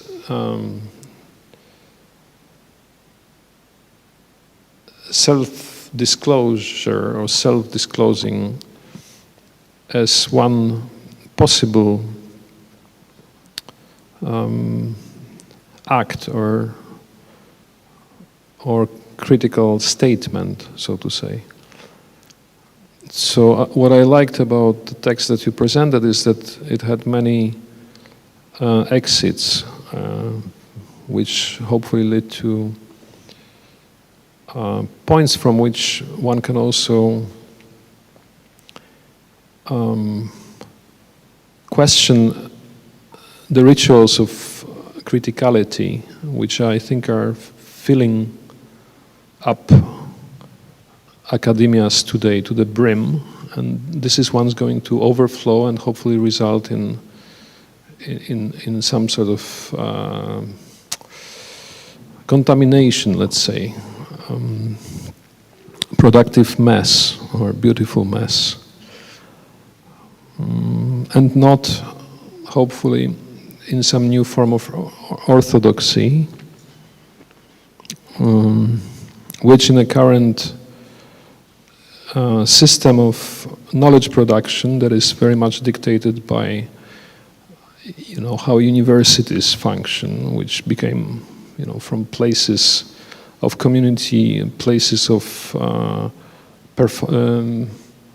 accountability and performance, but not performance in the sense like we saw here, but more like, you know, you have to perform. Both on student side in terms of points and on the university side in terms of the points that you have to earn to prove your superiority as a university. And then the second thing, and this will be a very quick one and hopefully very funny, is the notion of primacy of living over dead. So, which you seem to attribute to this. Well, the moment of when this primacy is established is perhaps one of these moments is the moment when Orpheus wants to, you know, we can interpret the call to Eurydice as an attempt to bring her back to the kingdom of the living because it's a better kingdom, while the kingdom of the dead is like this darkened, kind of damp place where there is no fun. There are different ways of looking at it, and it seems that the dead have a future, and this future can be capitalized on politically as well. And I'm talking about a very interesting initiative I read about lately. I don't know how old this project is, but it's called Partia Mrtvych.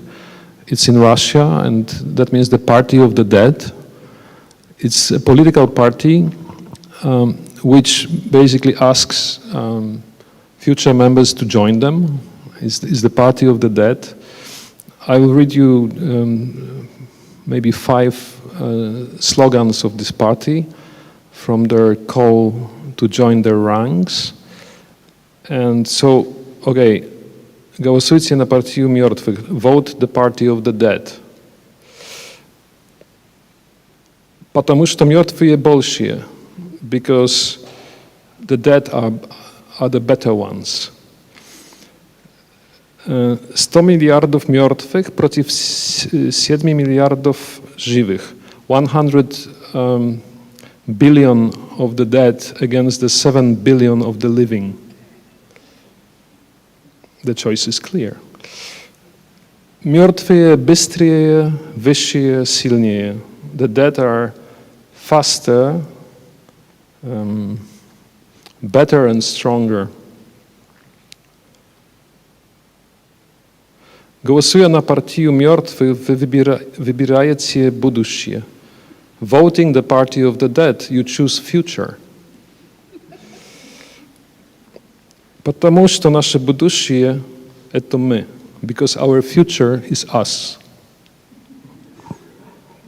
Thank you.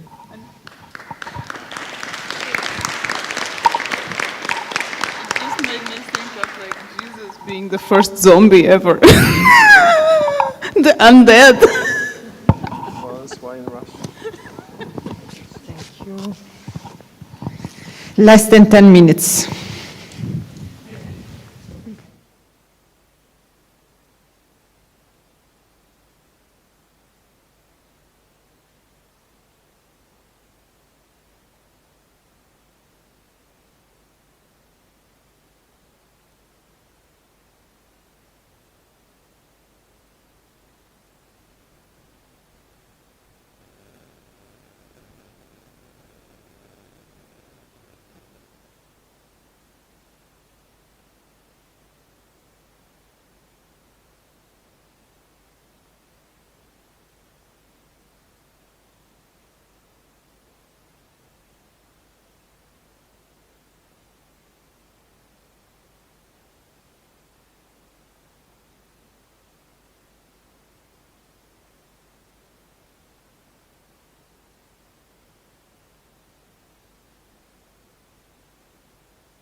Hello, hello, we start.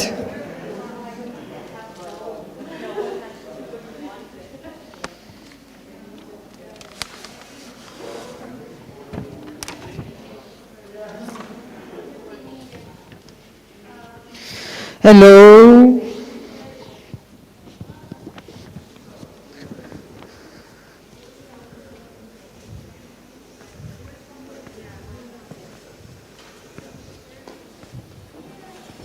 Yeah, we miss Anna anyway.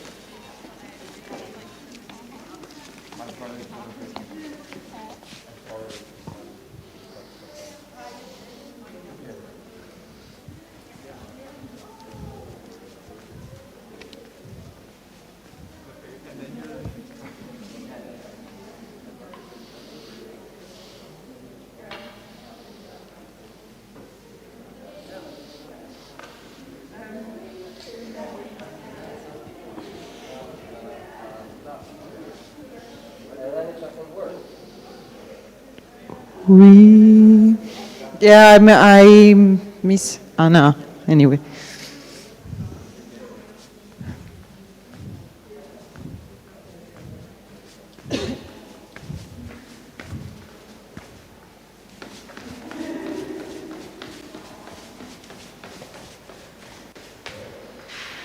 Nikos, have you seen Anna?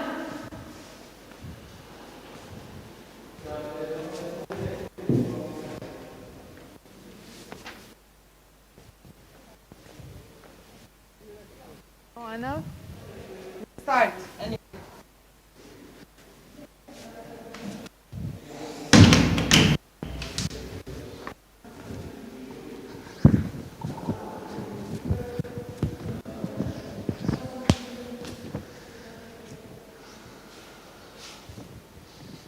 C'è Anna da qualche parte? C'è Anna da qualche parte? Ok.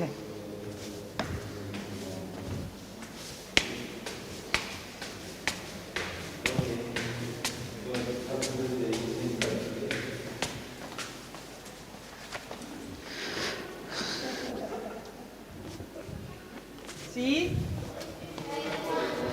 Ok. Dile che cominciamo.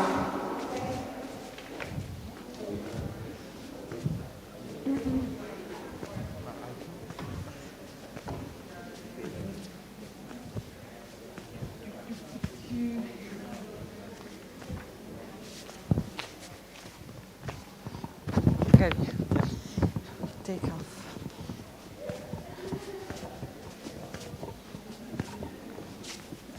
Do you need this? Will.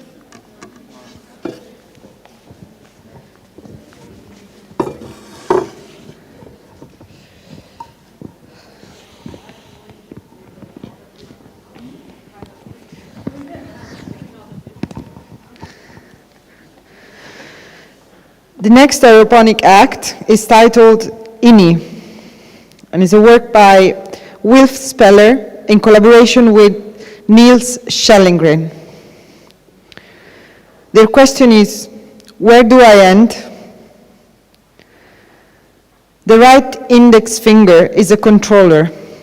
The right middle, fourth, and little fingers are grippers. The thumb has to perform both gripping and controlling actions, requiring careful design of the thumb rest and rear of camera controls.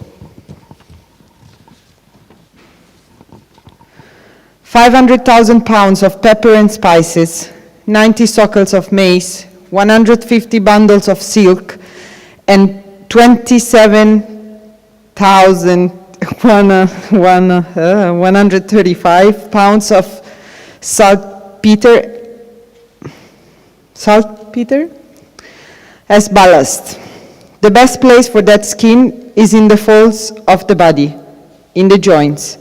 There is more skin there because it has to flex, stretch for the movement to accommodate it.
hand-held cameras and the hands which use them, so some understanding of their functional anatomy is essential.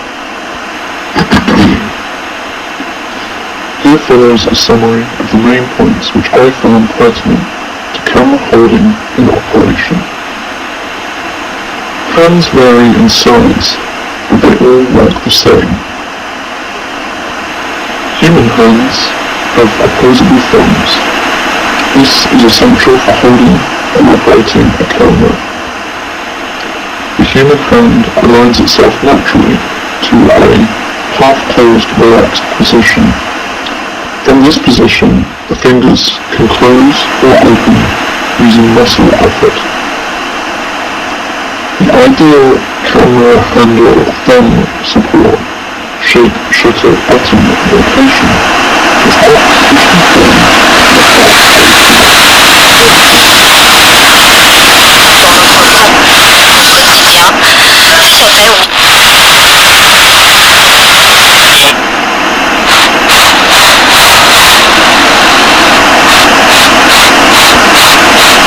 water and that's not really dry in the wet. One more coincidence, like I was made on purpose with purpose. Hundreds of years in the making all led up to this. Someone planted trees, not any trees but oaks. They all belong to the crown, no matter who planted them or where they grew. Or the law, because that's how important they were, those oak trees. That's how important I was in the making of my body. You navigate this body of mine back and forth, you load me up, weigh it all in, weigh it all out again, making this work nature from one side of the globe to the other, putting the scales your way, bringing it home, accumulating the earth, but it never seems to weigh you down. You took what was left.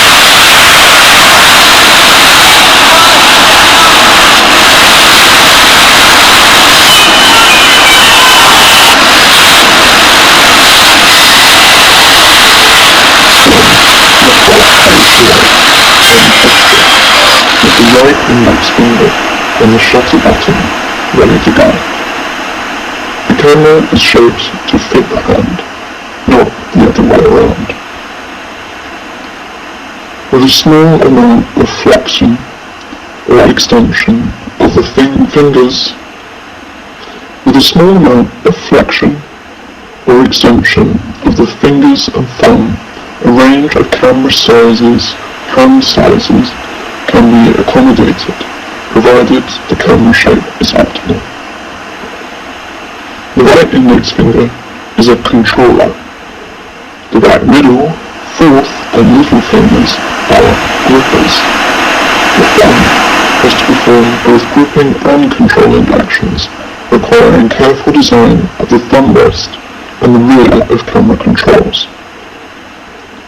The right index finger can move side.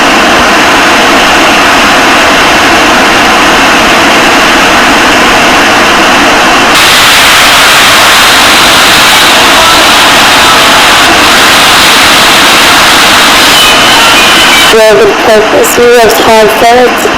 No one handed you anything. You earned it. Those long, treacherous villages.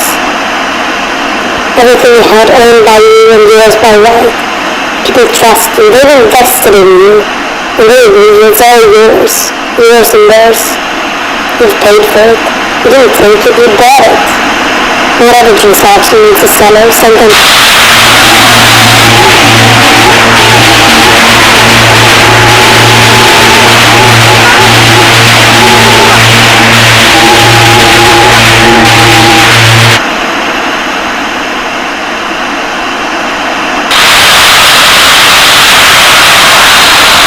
Sitting on a seat, or it could be sitting on a cushion cross-legged, or sitting with one leg folded in front of the other, if your knees can't support a formal meditation posture. The most important thing is that you're comfortable and that your spine is straight, not strained in any way or perfectly straight, just naturally straight. Once you're in a comfortable sitting position, close your eyes, just as if you were going to sleep, and begin to relax the muscles in your body. Relax the muscles in your head, forehead, face, ears, cheeks, your tongue, your throat, your neck, your upper body, your arms, your hands, your fingers, your lower body, and your legs and feet. Just totally relax, yet keep your spine just naturally straight.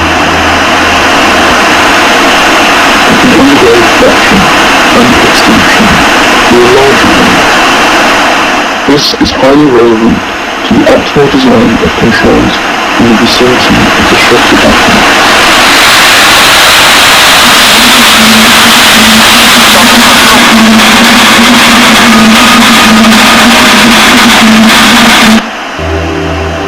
Sometimes you might become aware of each part of your body on top of the other.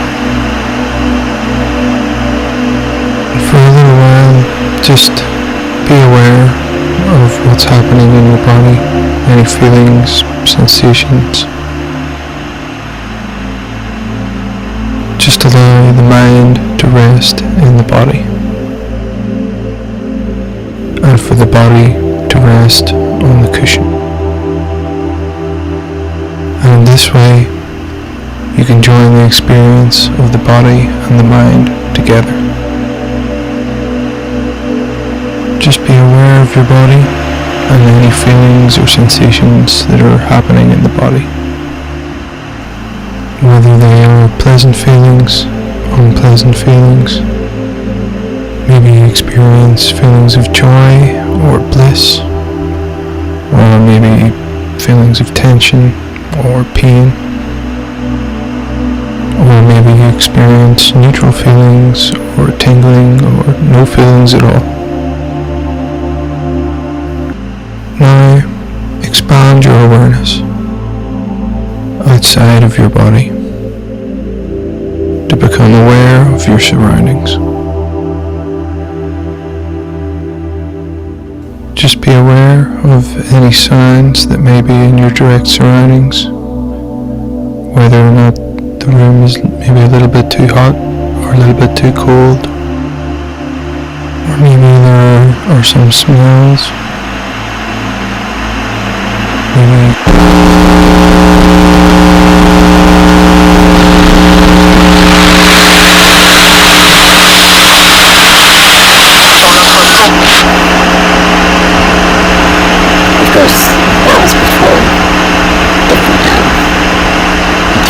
new set of routines. I found this spot in the carpet between the bed and my desk where between 2 and 4 I could lie in the sun. Every day I would lie there, naked, eyes closed. The colour of my skin changed over the months. I guess it was months? Hard to tell. I remember the spot on the carpet moved though.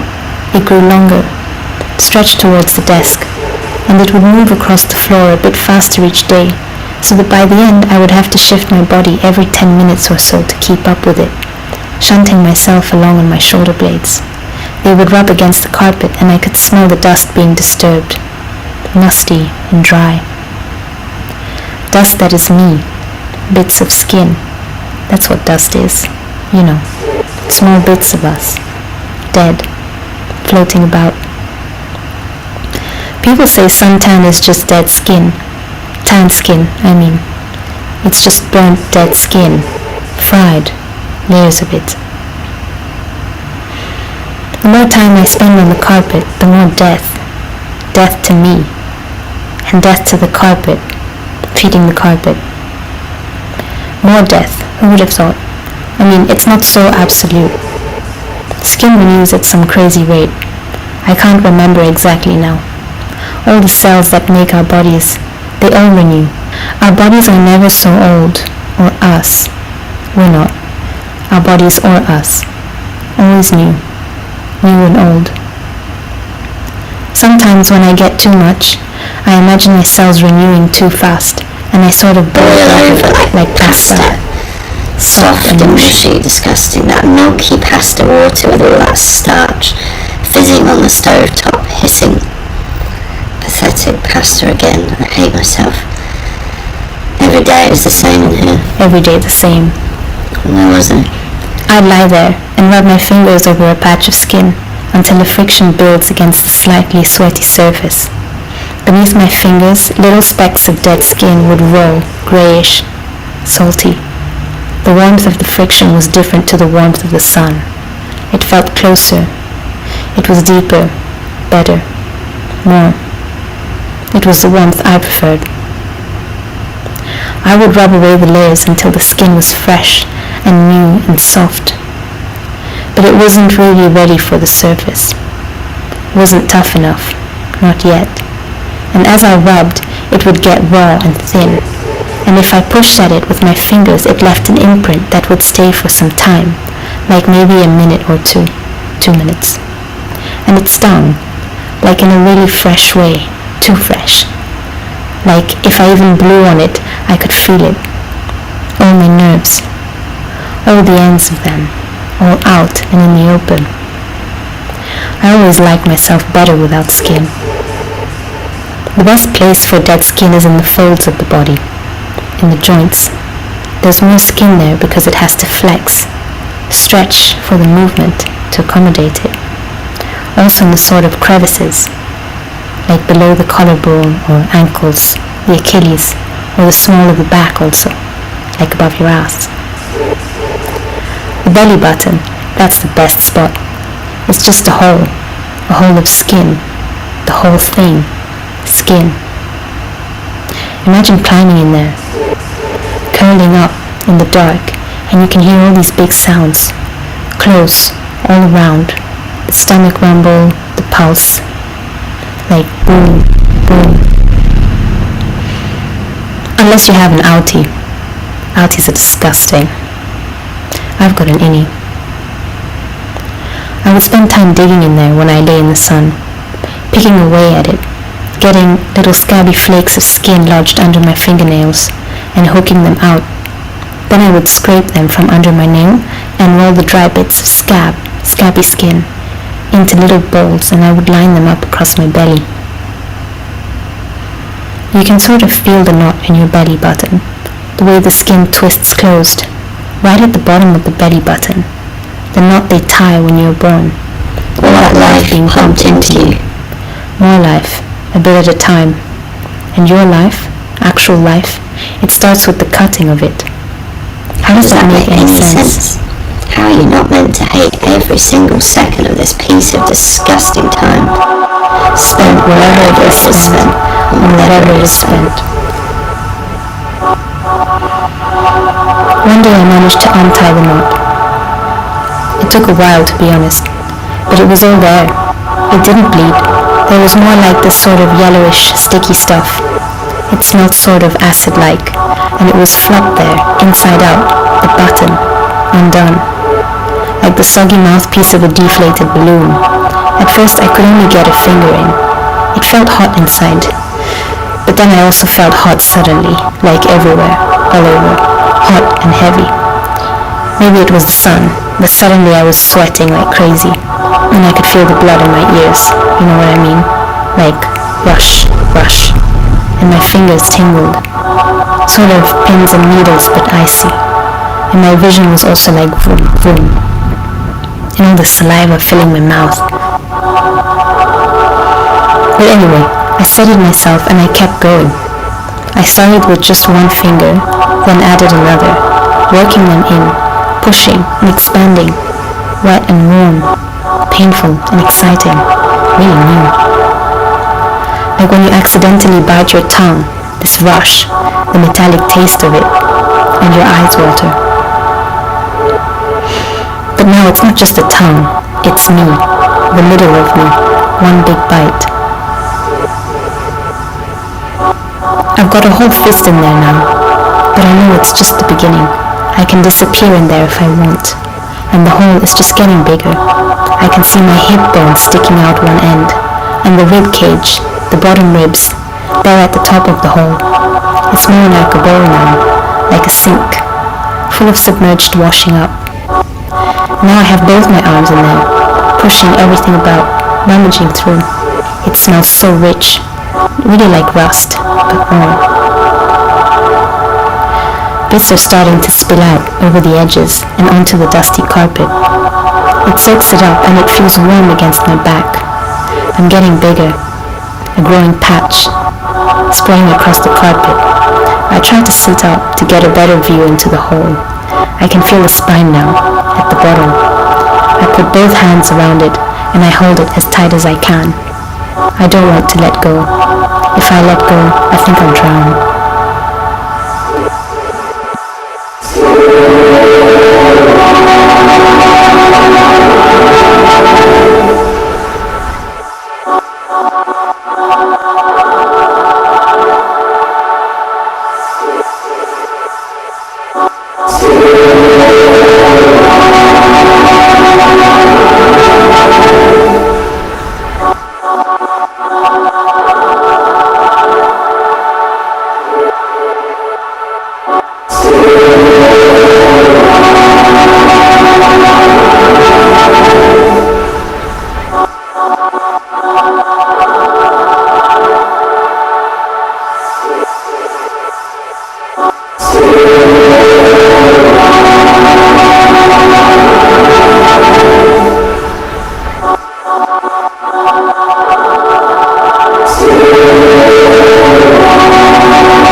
No, I mean, you don't have to.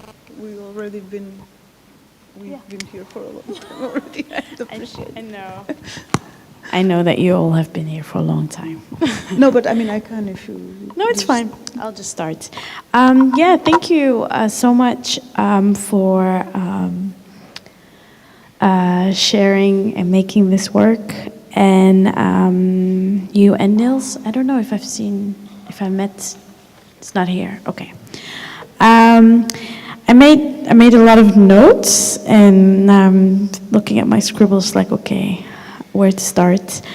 I was initially I felt a bit, I was a bit thinking a lot about like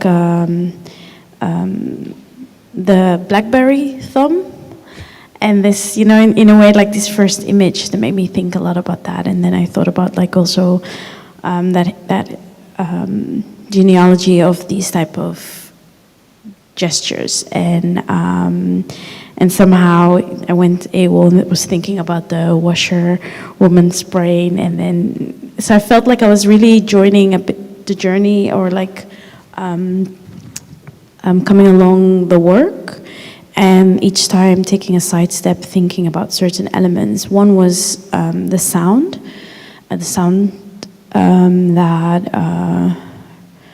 really this type of sound that is meant to be soothing, that is ambient, the binaural beat, and this kind of manipulative sound that I associate with, of course, it's like you're trained to associate it with yoga and all these other type of things that are meditative, all the apps, etc. And I was more and more thinking, moving from there to also when this kind of entered the, let's say, the Western history, and about how that this accidental moment, I would say, like, I think it was in 1968 when this music started being produced.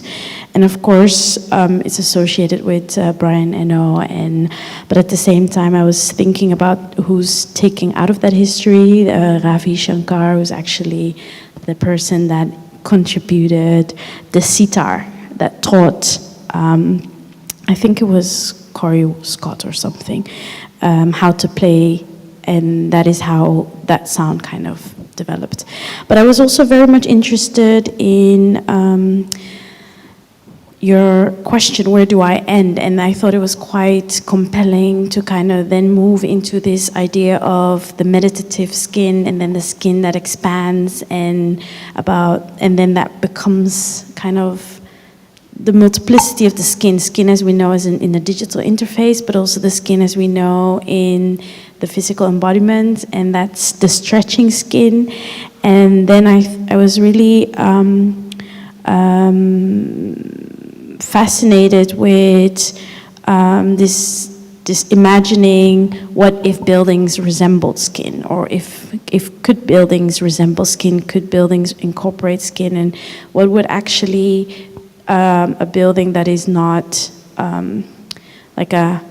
it's quite interesting thinking a lot about this specific building, this colonial, very patriarchal, macho building that has to perform a multiplicity of thing, and then to dismantle that, what type of skin must it take upon? And I was really interested in the offer that you gave us, or this provocation that you offered us, that it can be maybe an elastic, more a human associated skin. And I was really, a lot could be said about the soundscape that really put us into a mode. But I was very much thinking alongside the building as a skin, and the multiplicity of the lexicon of the skin as we know it today. And there is this architect who has been actually also experimenting with this. Her name is Doris Song, and I've been fascinated with her work. And it comes forth from thinking about also expanding our ideas more beyond just merely critique. How are people reimagining the possibilities when we're always talking about imagining a world after ending this world? So I really liked that it was an offering that kind of also played with that a bit. So thanks. Hi. So I'm going to try to be a bit less messy. I'm going to try. I would start with the question of the digits, like the fingers, right? Because for me, this is really connected with the question of code, and how code is instantiated into the visuals that you are then using on your work. And one of the things that I wanted to mention, because when you start with your the rendition of the hand it really reminded me of like when you start to map the invisible spectrum, like the invisible side of the electromagnetic spectrum, like X-rays, for instance, in 1895 are one of the first parts of the electromagnetic spectrum that are made or rendered visible. And the first X-ray image ever is the hand of Bertha Röntgen, like the wife of the laboratory technician that discovered the X-rays. And this image is like, like her, like the skeleton with the fingers and the, the jewelry, because of course, like the X-ray doesn't penetrate metal, it penetrates the flesh. And it's like a quite creepy, spooky image that of course like also like created a sensation at the time. But I think that there's another aspect to this history of the, like in mathematics, like the Arab numerals are of course like the digital numerals, like the digits. And this is also something that I wanted to mention because I think we've been a bit like revolving around this question, and like all of like our algorithm reality is really like something that stems from, like this discoveries, the mathematical discoveries of the Arab Empire. And it's something that completely gets obscured because, of course, like especially in Germany in the 19th century, there was this effort to narrate a continuity between, contemporary mathematics and Greek mathematics, which is absolutely not non-existence because Greek mathematics actually like had a terrible crisis. Where they completely disinvested from algebra and arithmetic, and they only invested in geometry. So actually, Greek mathematics is just like it's just geometry, and like the whole question of what we call now mathematics, the whole field of mathematics, is absolutely not Greek in origin. And so one could say that, like the world that we inhabit, like that, again, it was like quite, like colonially or imperially claimed as Western. It's, like absolutely not Western in origin. And, sorry, in order to not be messy,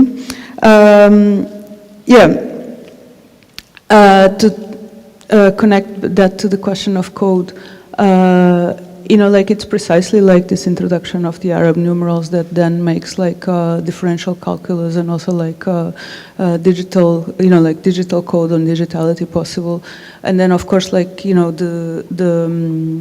this gets mapped onto electronic circuitry because the 1 and 0 like also happen to be conflatable with the two only possible states of an electronic circuit, which is like on and off. And, like that's why we can have, that's why we can translate number into visual sign. And that's why we can have like this interesting skins. So now the skin, because of course like the X-ray and Bertha Röntgen is like, a skinless hand, a hand without a skin. No, I also wanted to mention that I think this also poses an interesting question, which is like somehow a question that could be posed to the history of cinema. Like in the history of cinema, animation always appears as a subgenre, and it was only very, very, very recently, like Tom Gunny and Extra Leslie began to, like invert this and say, well, maybe it's the other way around, right? Maybe it's like cinema that is a subgenre of animation. And this is also like, of course, because, like we are no longer in this kind of like analog paradigm. So basically, informational code allows like this imagery to flow as a continuum that is just like rendered. So it doesn't need to be captured, it's just rendered. And this also made me think of like the, like how digital animation is rendered, like not only like in architecture. I mean, in our case, it's clearly touching upon that aspect of architecture and how architectonical software models environments. Also models the flows inside these environments, which I think it's an interesting form of soft coercion, right? How you manage to manage the way populations circulate by means of software, basically making it feel that you are doing something out of your own volition. You're looking at me, okay. Yeah.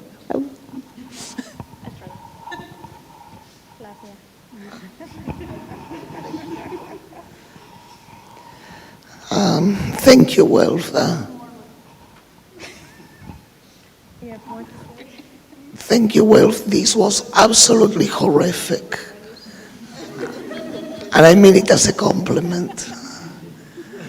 I thought that you created, whether you did it on purpose or it was an inadvertent outcome, but you created a piece of sonic horror and a visual horror as well.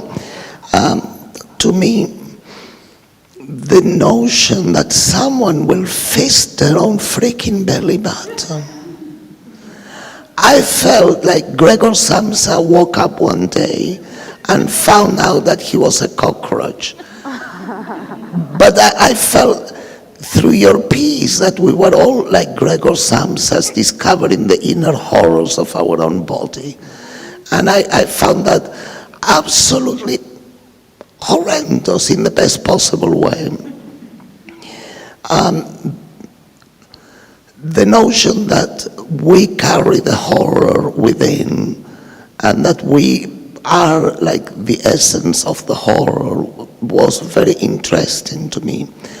And the reason I mean, these are all my associations, of course. As an artist, maybe that's not what you intended, and I apologize then if I'm stretching, my interpretation. But this inner Gregor Samsa, paired with your filming of this building that ended up looking like textures out of H.R. Geiger. Do you know the visual artist that created all the landscapes on which Alien was based? And the textures of the wall and the renderings of the floor, it reminded me a bit of Geiger's visual, and which is, of course, his work is absolute horror. It can even be scary to look at, and I'm not talking about Alien, I'm talking about his wider work, which paradoxically, it's also work that deals with issues of the feminine and giving birth to monstrous things.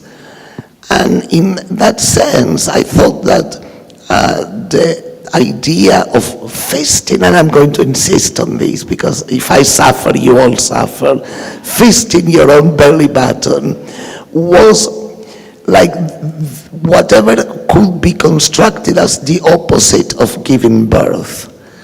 And I'm not talking about death, I'm talking about something absolutely distinct from death. Of course the outcome would be death if you do that. I mean, I was like, did I mishear that? Is this a fiction about someone who unties their belly button? And if by some miracle you could do that, I imagine this act as the opposite of giving birth. If giving birth is a form of severing the umbilical cord from the mother, undoing that, while again I insist it would lead to death, just in case someone feels like trying, also it could be constructed as an act of unbirthing yourself. And I found that very interesting, like I said, in the sense of a reverse Gregor Samsa, like someone who for the first time becomes aware of the horror within, the horror that we carry inside. And in that sense, I thought that it was metaphorically a very interesting thought. And please, I don't want to see things down throats or what. Did you know that there is a fetish for this kind of imageries? All of you cover your ears because, it's horrible what I'm about to say, but Google gynocam. like gynecological calm, and it's a fetish. Don't ask how I know these things. But that horror, that's what I saw in, and of course the soundscape that you created, which Amal said that she associated it with yoga music. To me it was an angelic chorus. It was like a chorus of, in Catholic Church, these Viennese children that perform, you know, these Catholic songs, and then it suddenly stops, and I'm like, I'm dying because it switches to the sonic horror, which I thought matched very well the visuals of the rest of your explorations. So thank you for that, and I'm done with giving you all ideas of things to Google.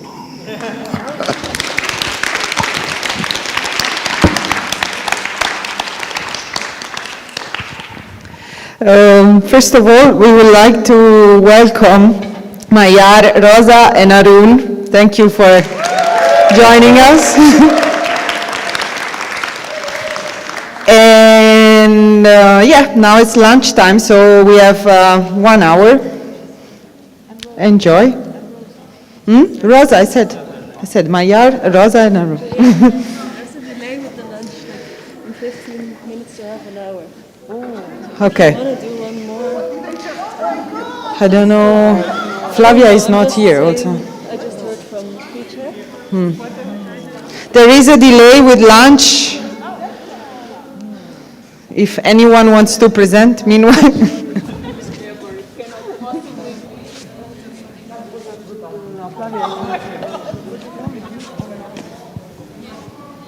Yeah? Not raining. That's a good sign. Yeah, it's not raining. You can go for a walk. We keep the 1 hour. But 1 hour. So be back here in half an hour, eat in half an hour, and yeah, smoke cigarettes before.